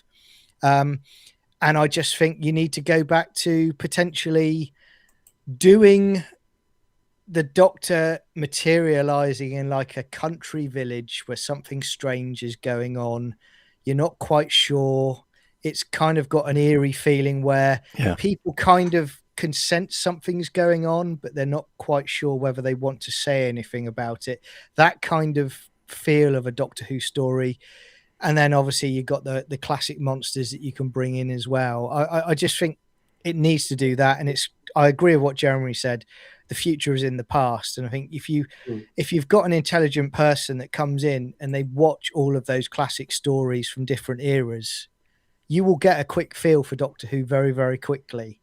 Again, what we had in the last 2 years is we had somebody who knew what Doctor Who was, but he said, I don't want that anymore because I am not capable of writing my message in Doctor Who. So I'm going to change Doctor Who so that I can send my message out. It was very interesting. It was very interesting. Somebody did a kind of top stories of this era. And I looked, and it was all the Moffat ones. It wasn't RTD ones. Entertainment, wasn't it? Tonight, yeah. Yeah, and you've got the Unquiet Dead. That was when you thought in the Eccleston era, you thought, oh, I like this one, Victorian. You know, you had that. Bill Silver thinks the same thing, you know. Let's have a Talons of Wen Chian or Evil of the Daleks anytime. The last 2 seasons of Doctor Who was so modern era, contemporary, and the spin-off that I was bored rigid. It was like it was just too laden with all the bothersome stuff that we have to talk about instead of just being bothered about whether the Peladonians were on strike. And interestingly, to back you up there, on that same chart, only one Gatwa story was in that entire top 50 chart that they put together. It amazed me they had a load of Jodie Whittaker in there, but they had one Shooty episode, and that was The Well. They had one. No. Yeah. So again, but these people don't watch Doctor Who, do they? They see it through a diverse lens. And but it's interesting.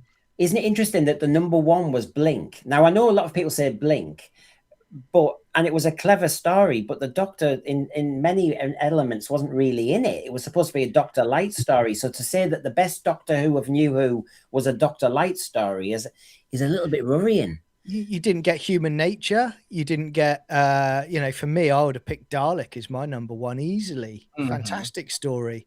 But again, you're right. I mean, don't get me wrong. The Weeping Angels are fantastic creations. Yeah. Blink is a fantastic story, but I wouldn't say Blink is my number one classic new Doctor Who story. Not by a long shot. There's many above that.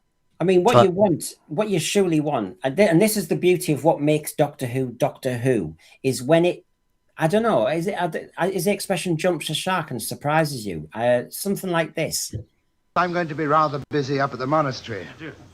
Prepare beacon fires on the cliffs. I'm expecting some building materials for reconstructing the monastery. I promised I'd give the ship our exact location. Take a little while to prepare the beacons. In a day or two, maybe 3. Now I must go back to the monastery. Eldred needs rather special care.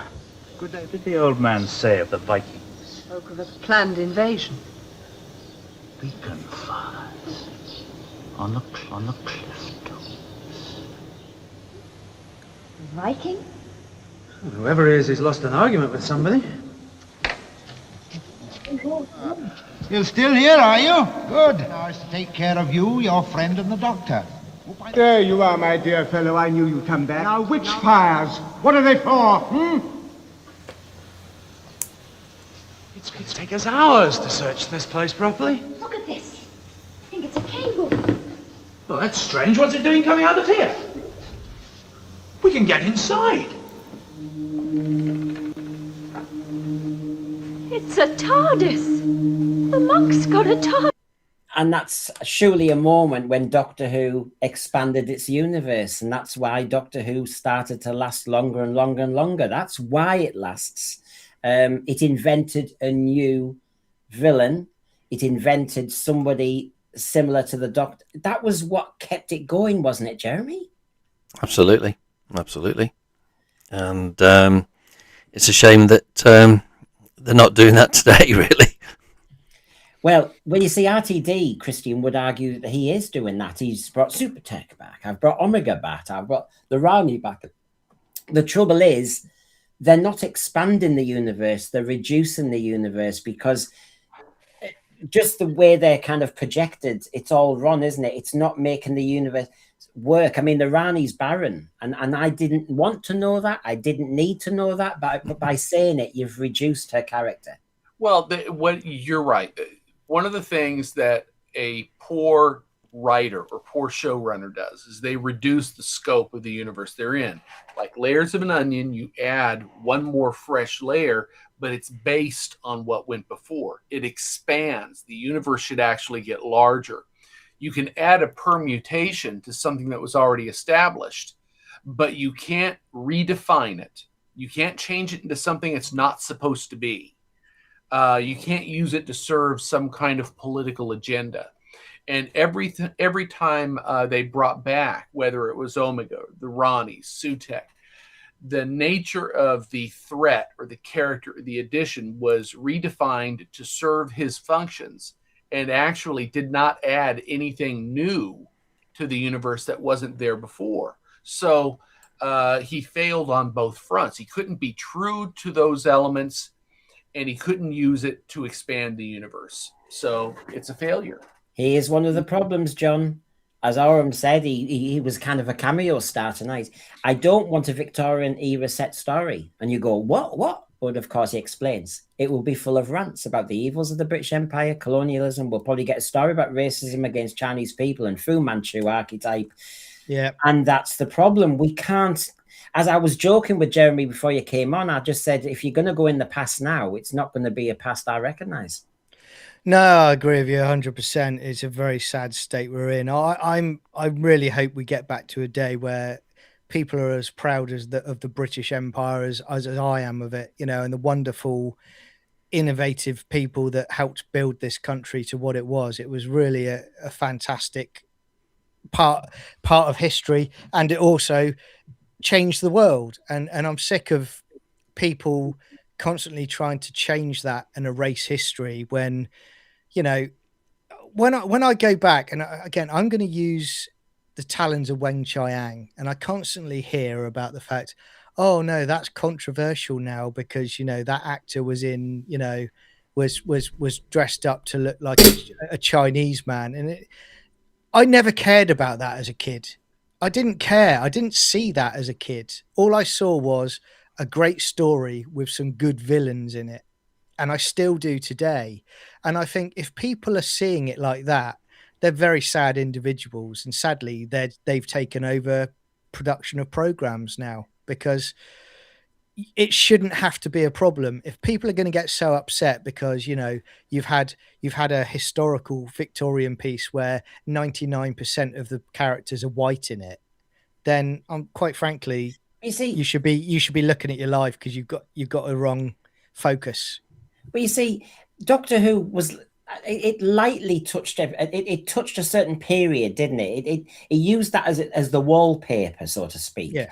I mean, I'll do a kind of very lightweight historical. The King's Demons, I'll surprise you. The King's Demons, all we needed to know is roughly what the date was so we could mention the Magna Carta. That's all it was. Yeah. That's all we needed. We didn't get bogged down into whether women had the vote or this, that, and the other. We just had to say Magna Carta, then we knew the master was up to mischief. That was it. That was it. Now, you're talking about how the world's changed and messaging's changed. Well, my source did not finish. He went on then about the tone of the show. Now, here we go. Everybody, get your seatbelts back on. It comes back to the BBC. Do they even remember what this show is? Because this show has not been Doctor Who for years and years and years. I mean, since Capaldi, it hasn't been the show that brought people together. Right.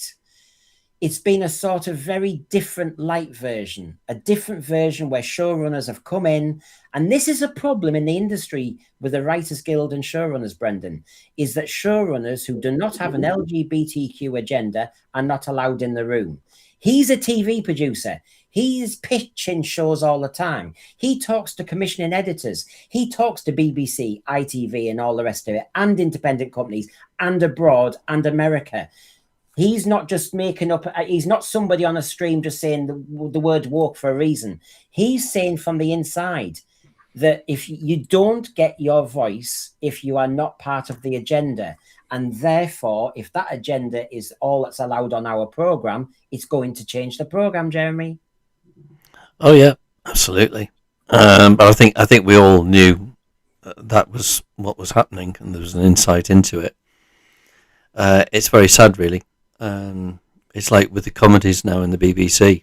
There's hardly any situation comedies now anymore because the writers just wouldn't be able to write with all these restrictions, and that's why we don't have those very, very funny comedies now on TV. Yeah, you're not allowed to laugh because it might mean you're laughing at somebody. I mean, well, it's what you can't write now, and if you can't write this and you can't write that, then eventually you say, well, then I haven't got a comedy. Yeah. You know? Well, as I bring in Christian, first of all, I will there's some amazing, insightful things coming in the thread. The Thinking 70, new names, I love it. The mystery, intrigue, jeopardy, intelligence, and downright alienness of true Doctor Who has simply been lost over the years through modern Who, through bad management, no inventiveness, and bad writing. And the Thinking, RTD wrote most of the stories. RTD is the head writer.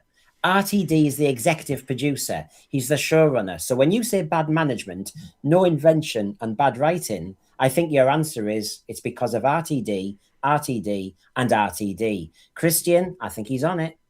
I think he's on it. That's it. And we discussed this as a management problem with how they do shows today anyway. You can have a producer in charge. He should not necessarily be the singular creative in charge. He should be able to identify brilliant creatives to be part of the team and then divide up the workload among them so they can each bring their best to the table. Your job is just to make sure it's cohesive and comes together, but you don't have to generate it yourself. So why was RTD determined to create it himself? Because he knew if he created it himself, he could push his agenda through the scripts. He didn't want to risk outsourcing it, at least to start. When he did bring in writers, he certainly made sure that those writers were on his wavelength. And so we still didn't get good quality when he did delegate. Yeah. I mean, if you think, John, of the Star Beast, when everybody got bogged down in the pronoun. Please no. Yeah. you had the pronoun scene and the female presenting Time Lord dialogue at the end. That's what everybody discusses. He brought it down to that. But the Star Beast, in many ways, was almost a follower from Spearhead from Space, which is basically something came from space, lands in somebody's back garden, hello, we had the same scenes in Spearhead from Space. He goes and hides it in his shed and all the rest of it. Rose Noble hid it in her shed. Spearhead from Space and Star Beast could have been similar, but where they are so different is Spearhead from Space got on with the jeopardy, good characterization, and kept us behind the sofa.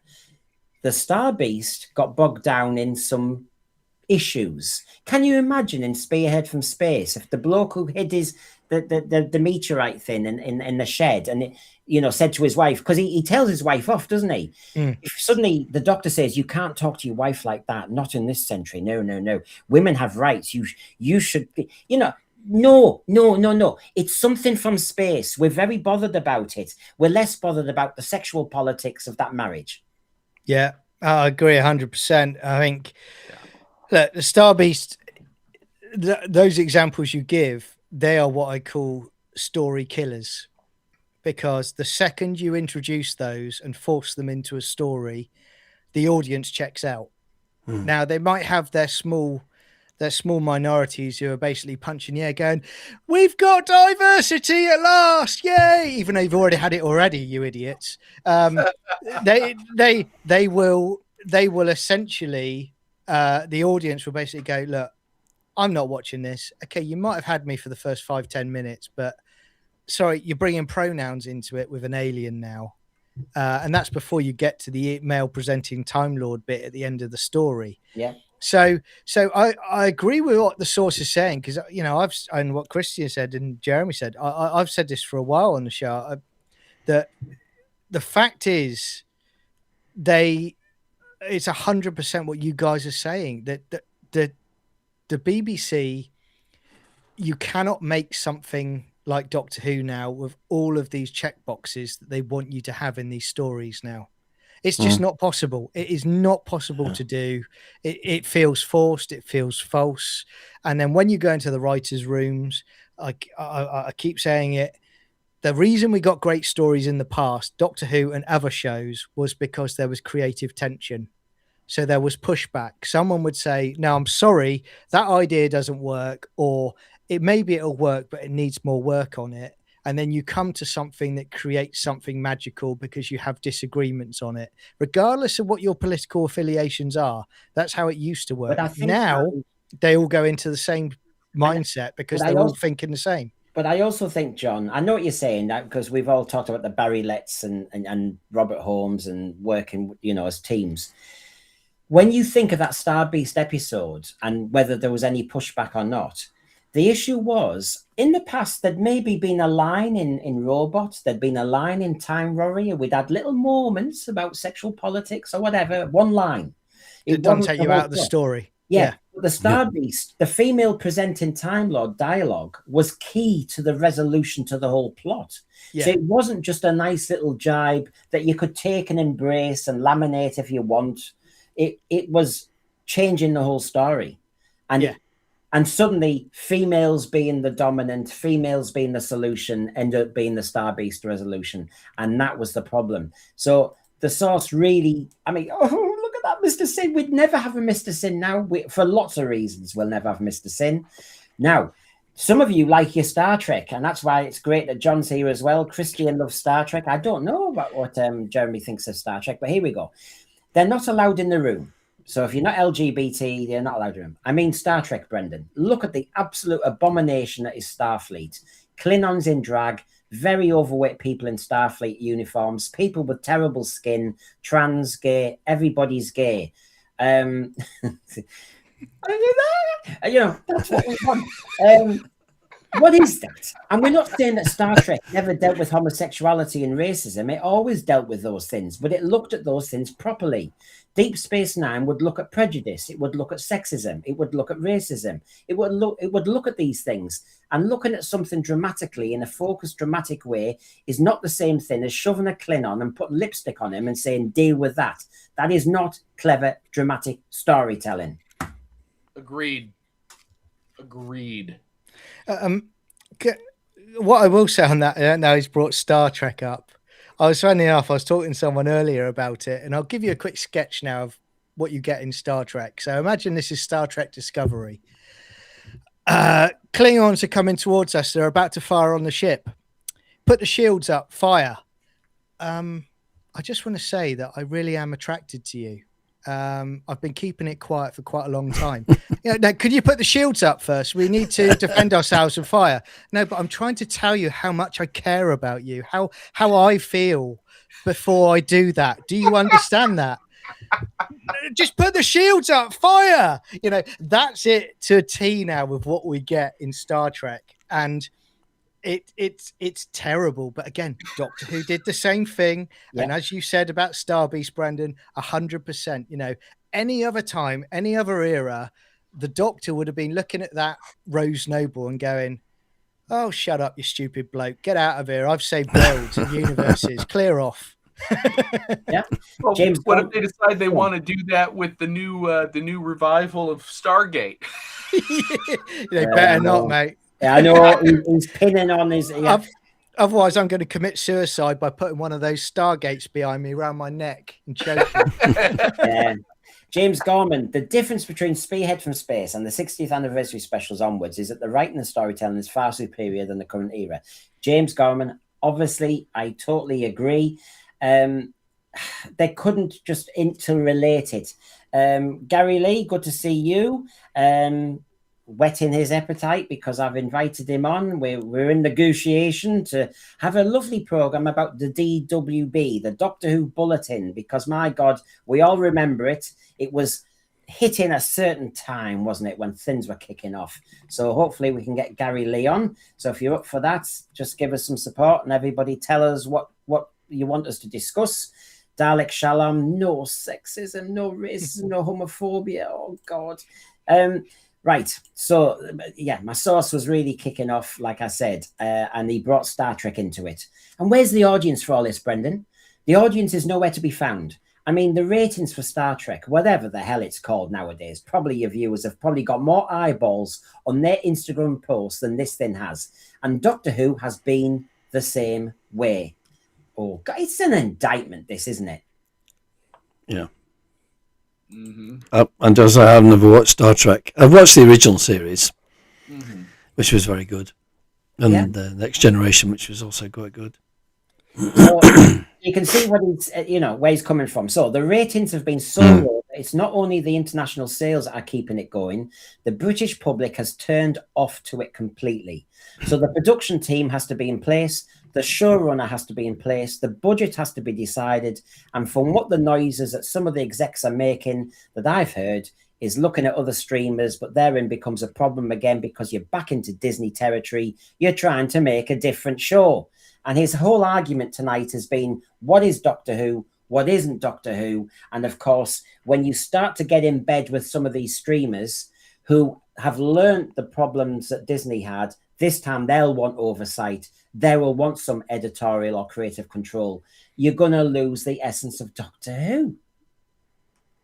Well, I think all of the industry seems to be operating that way now. I know that we're seeing a variety of venues edge back from identity politics and what they're generating, but the number of people that they have who have drunk the Kool-Aid, who are in all of these studios, still have an incredible degree of control. The best you can hope for is that whoever comes in from the outside is going to want to do more oversight than Disney provided this iteration of Doctor Who, but I'm not sure that it's going to make a difference. I still don't think we're going to get back to what it once was. I think that has sailed.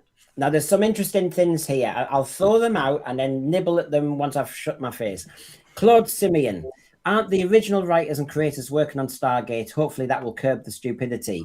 I will just park that for a second. We've got a certain interesting party here called John, Sci-Fi Chronicles 79. But I'll say, not being an expert on Stargate, but I'll say, be careful what you wish for, mate. Rtd was one of the original writers of New Who. He came back, and look at what we're talking about. So, Squinty Mint, I'll defend Talons to the hilt.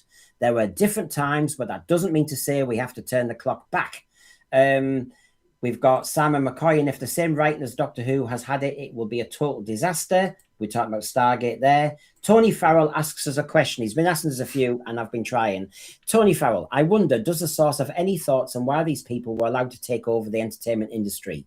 And more importantly, how do we get rid of them? So there's a couple of questions there. I suppose I should ask John with his Stargate head on. Are you confident, really, that when you get the original writers back, they won't have changed over the 20 years since the last one on?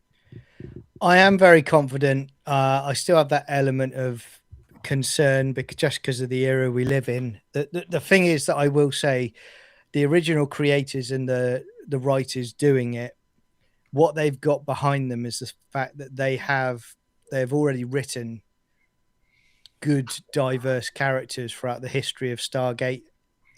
So they have the chops to be able to do it. They don't have a particular, unlike RTD, they don't have a particular political agenda to drive as well, or an ideological agenda to drive. It's all about just focusing on telling stories. So I'm more confident with that. The other thing that, just to finish off, is, which is different to all the other shows where they insult the fans, they actually went and announced the new series was coming back on a YouTube Stargate channel, well, two of them, who have been carrying the fire for the show for quite a few years and are basically saying it's for everybody, come and join us. That's different to what we've had over the last few years with Doctor Who, Star Trek and other things. I'm confident.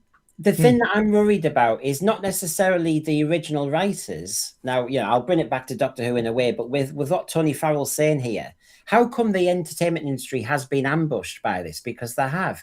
Because RTD 1 and RTD 2 are different creatures. Now, number one, he has changed, but two, he knows how the entertainment industry has changed, and he's delivering what they want. Or he's learned, Christian, that actually a lot of these TV executives are lazy little devils, and as long as you just fill the airspace with something that gets a few ratings, they don't care what it is. Or are they not sat back, Christian, that the entertainment industry have got their quotas, as my source says, and basically everything has to fit a certain formula?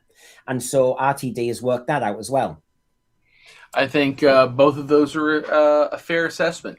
Lazy little devils, people that don't do their homework, don't carry out their duties as they should to be responsible, but also those who are more focused on quotas. Again, for a long time, once a quota listing was created, someone comes in from the outside and says, you need to be more aware of DEI policies.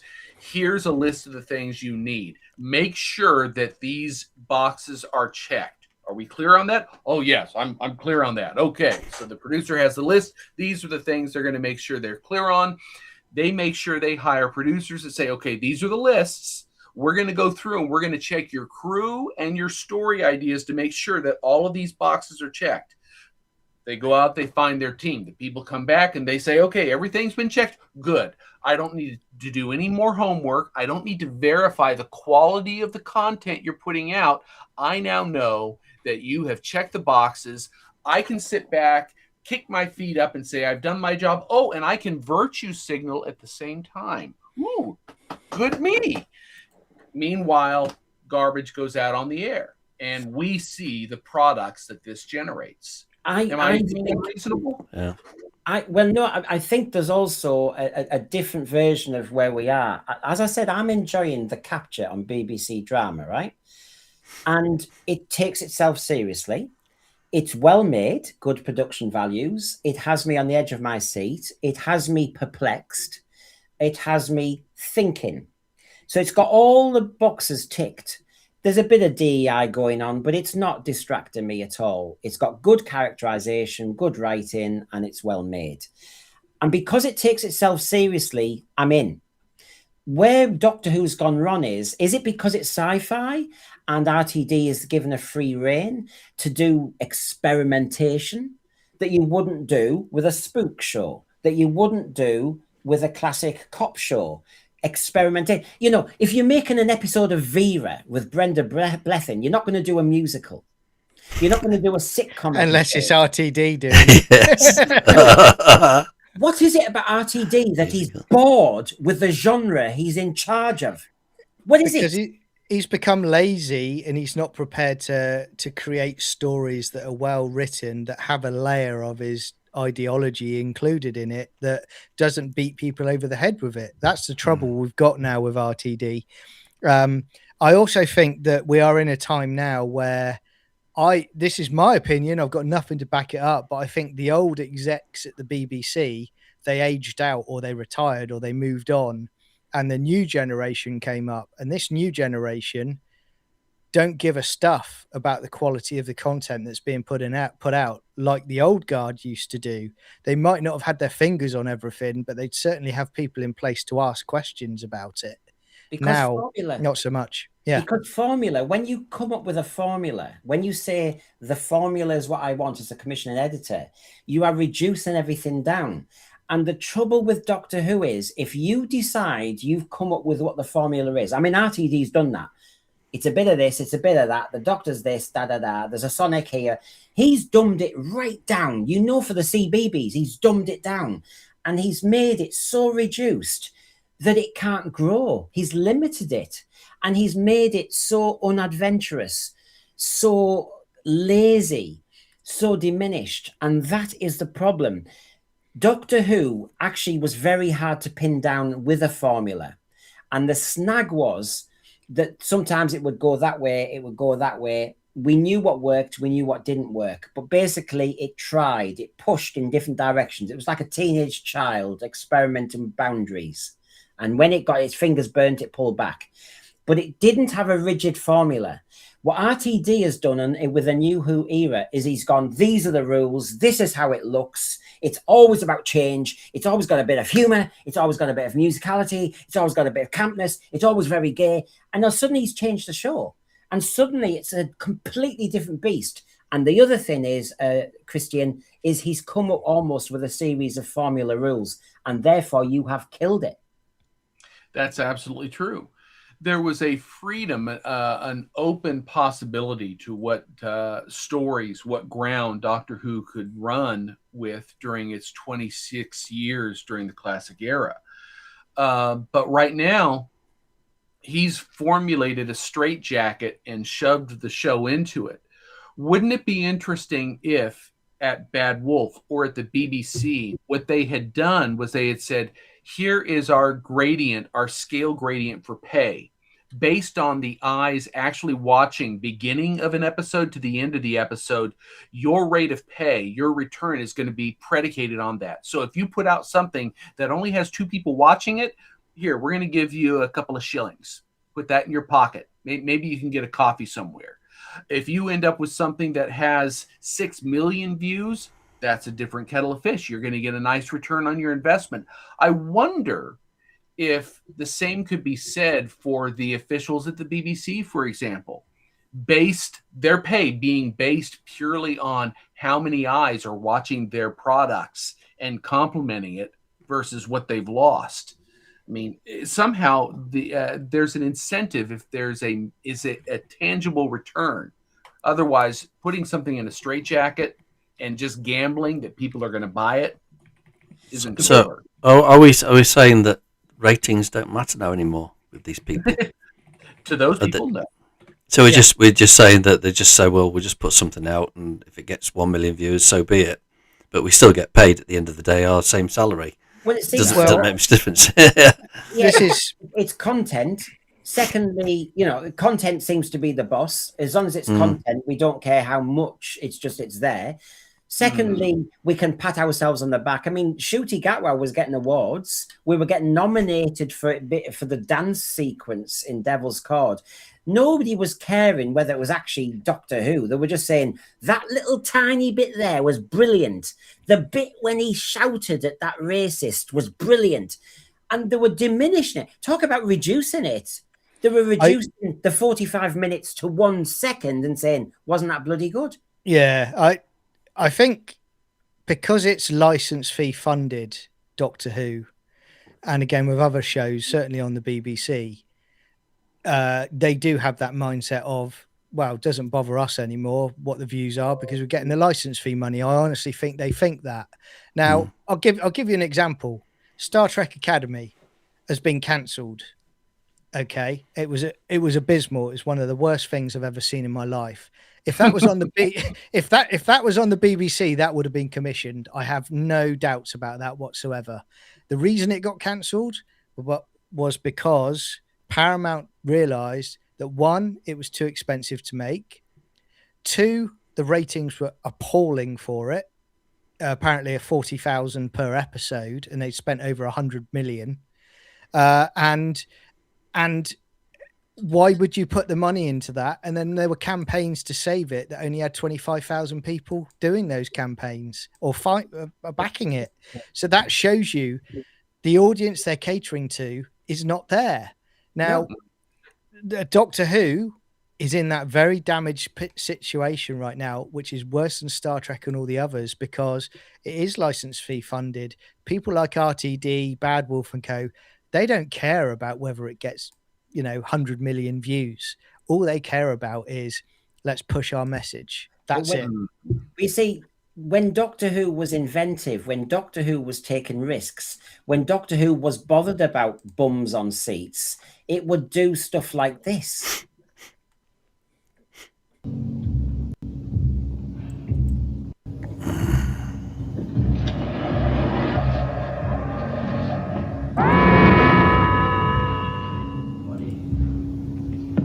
Come in and meet the Daleks.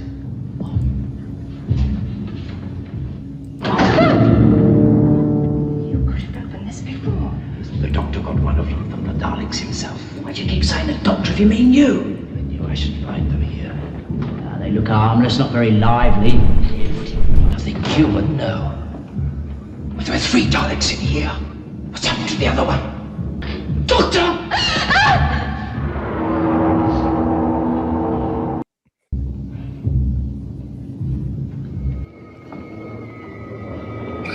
Move that chair. Stop! It will end the colony's problems. I am your servant. It spoke. It could actually talk. Do many things less than I am your servant.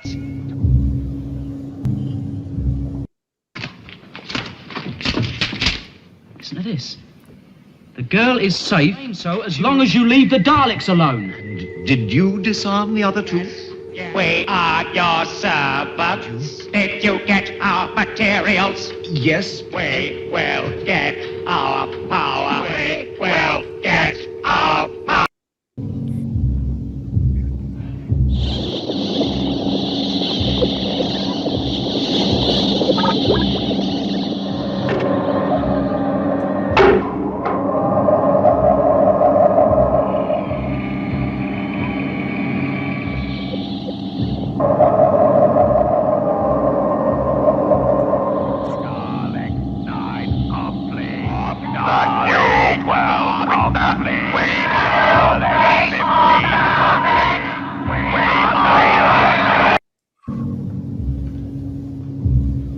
The Daleks will do as I tell them.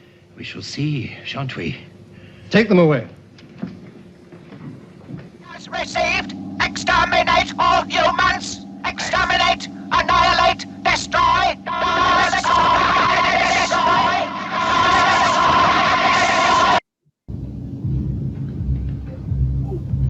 Doctor, you did know what you were doing, didn't you?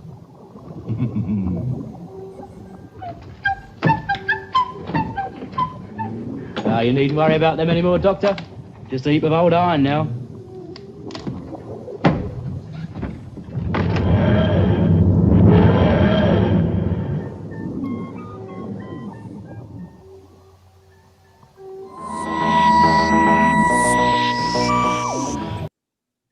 I mean, there you go. And the reason I showed that is because they came up with regeneration for the first time. They had to then explain that. They had to put it in a great storyline. They advanced what the Daleks were like. This was Doctor Who pushing the boundaries, not sticking to formula. Precisely. That's what you need. Taking risks, not just saying, let's do the same old crud. Let's do something new. Let's advance.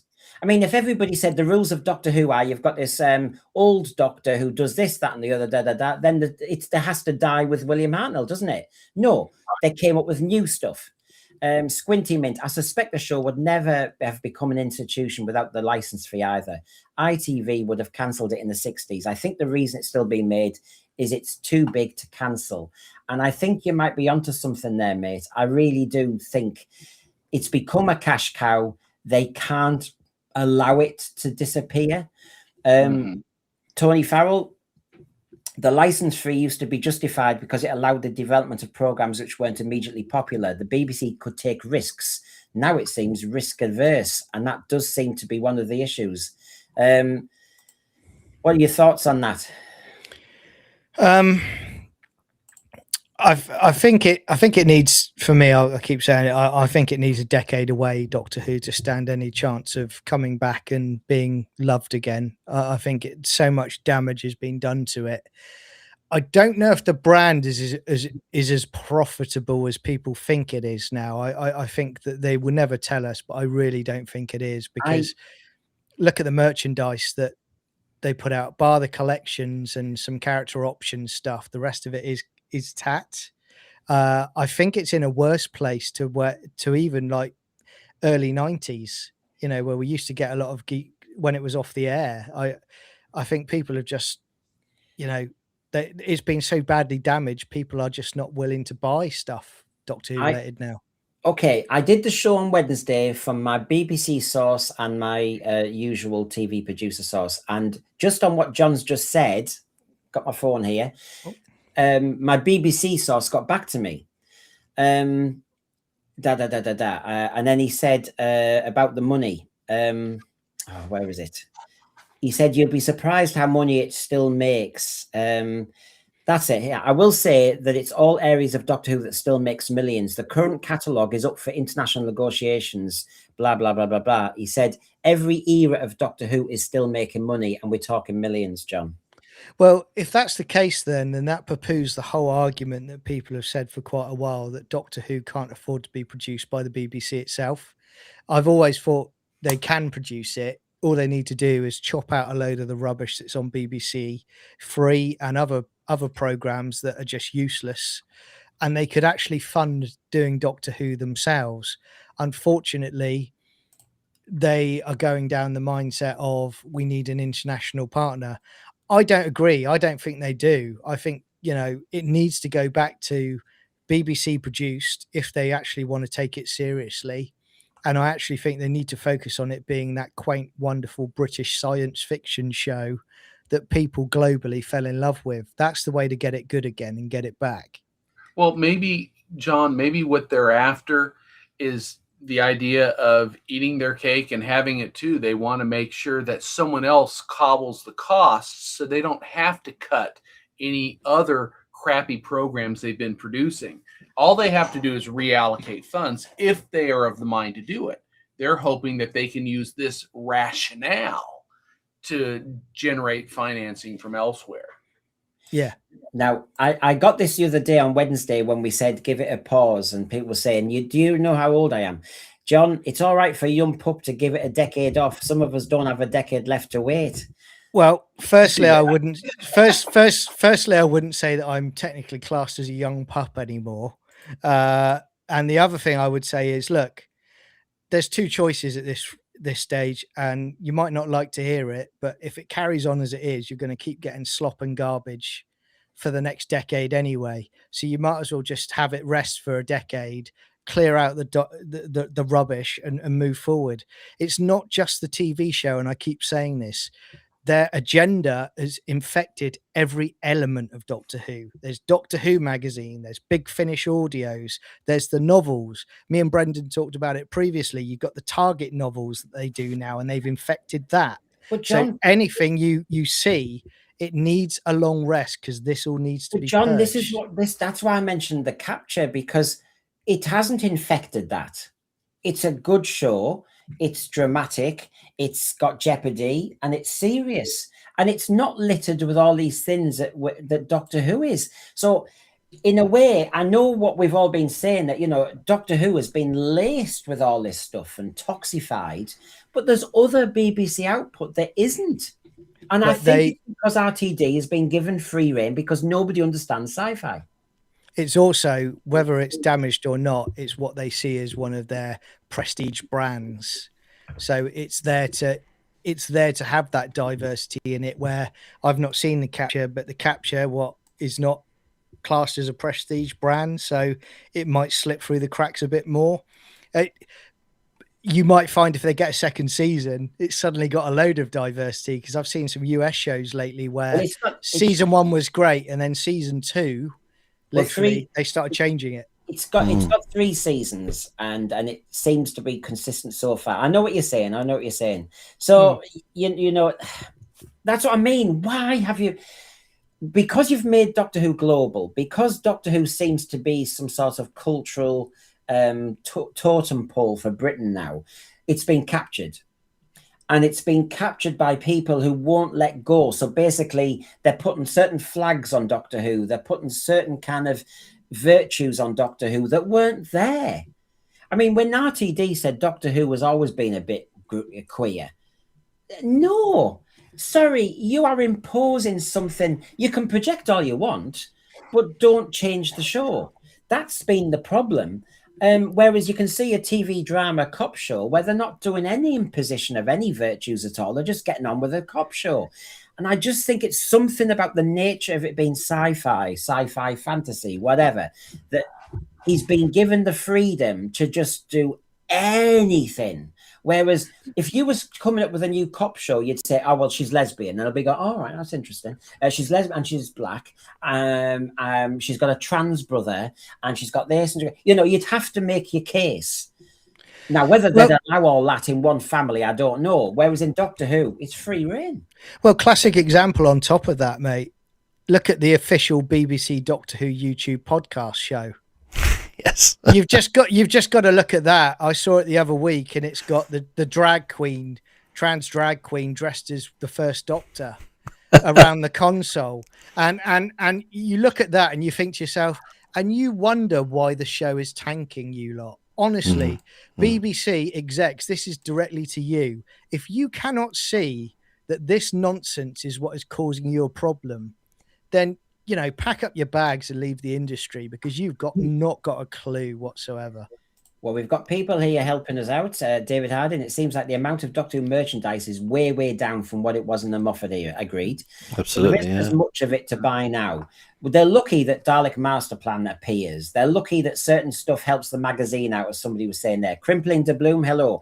Might there remain some hope that the new BBC Director General, yes, a confessed fan, will set the show on the right course, including frightening the kids once again? The thing is, Crimpling, he might be a fan, but do you think he's even going to have time for a meeting about Doctor Who? It'll be so low down on his agenda while he's trying to save the BBC. I really don't think he's going to have time for, you know, he's got to save BBC News. He's got to fight the Donald Trump court case. He's got so many things to do. Has he got time to say, by the way, can Doctor Who be scary again? I don't think he's got time. Bill Silver, the next Doctor Who magazine will be full of Dalek Master Plan. There you go, you see. You find a brilliant classic from the past and suddenly they'll start selling again. I don't know. Christian, final thoughts from you. It's not Doctor Who anymore. Some of us say give it a rest. Some people say we'll die first, so please don't. I'm also saying in between that, though, that you can make Doctor Who without all these agendas if only it was freed up. I just don't know if there's anybody out there who will do that. I tend to feel the same way John does. I think it needs a rest. It needs a long rest. I'm one of the old guard. I know I'm not going to be around here that many more years. If the rest is particularly long, I won't be able to see the revival or continuation at that point.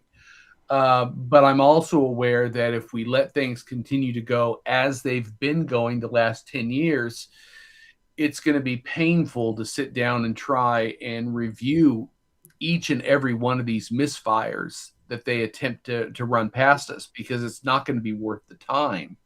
So I think it's just going to take time for the current crop of bureaucrats and semi-creatives and non-creatives involved in the process to age out and move on, for a new generation to come in and hopefully bring it back to something close to what it was. See, I think the problem, Jeremy, is because of Doctor Who being where it is and it's been allowed to be free reign, you can do whatever you want on the, altar of Doctor Who. Yeah. Because of that, anybody who comes in will think you can do anything you want with Doctor Who. They're not going to reduce themselves from that. I think Innes Lloyd said it in his interview, actually, when he said he'd been making other programs and then he wasn't into sci-fi, he said, but as soon as he saw what Doctor Who's scope was, he loved it.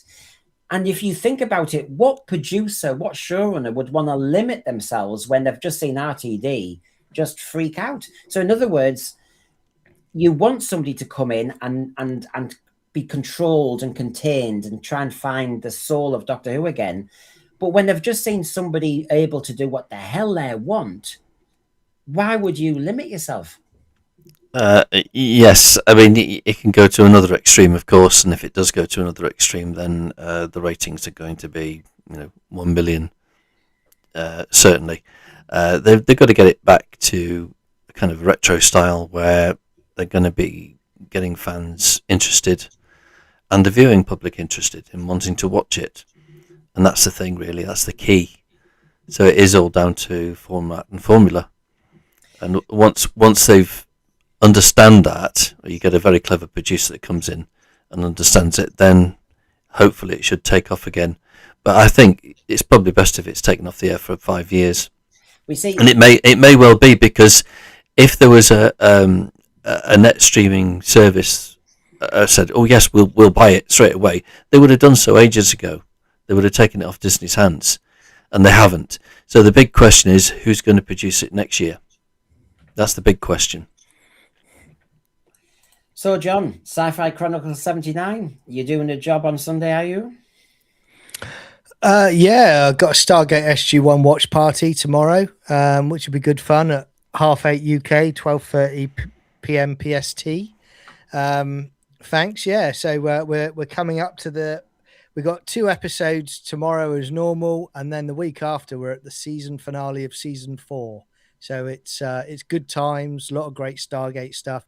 If you want good sci-fi, come and check it out. We'll watch it in a Discord together.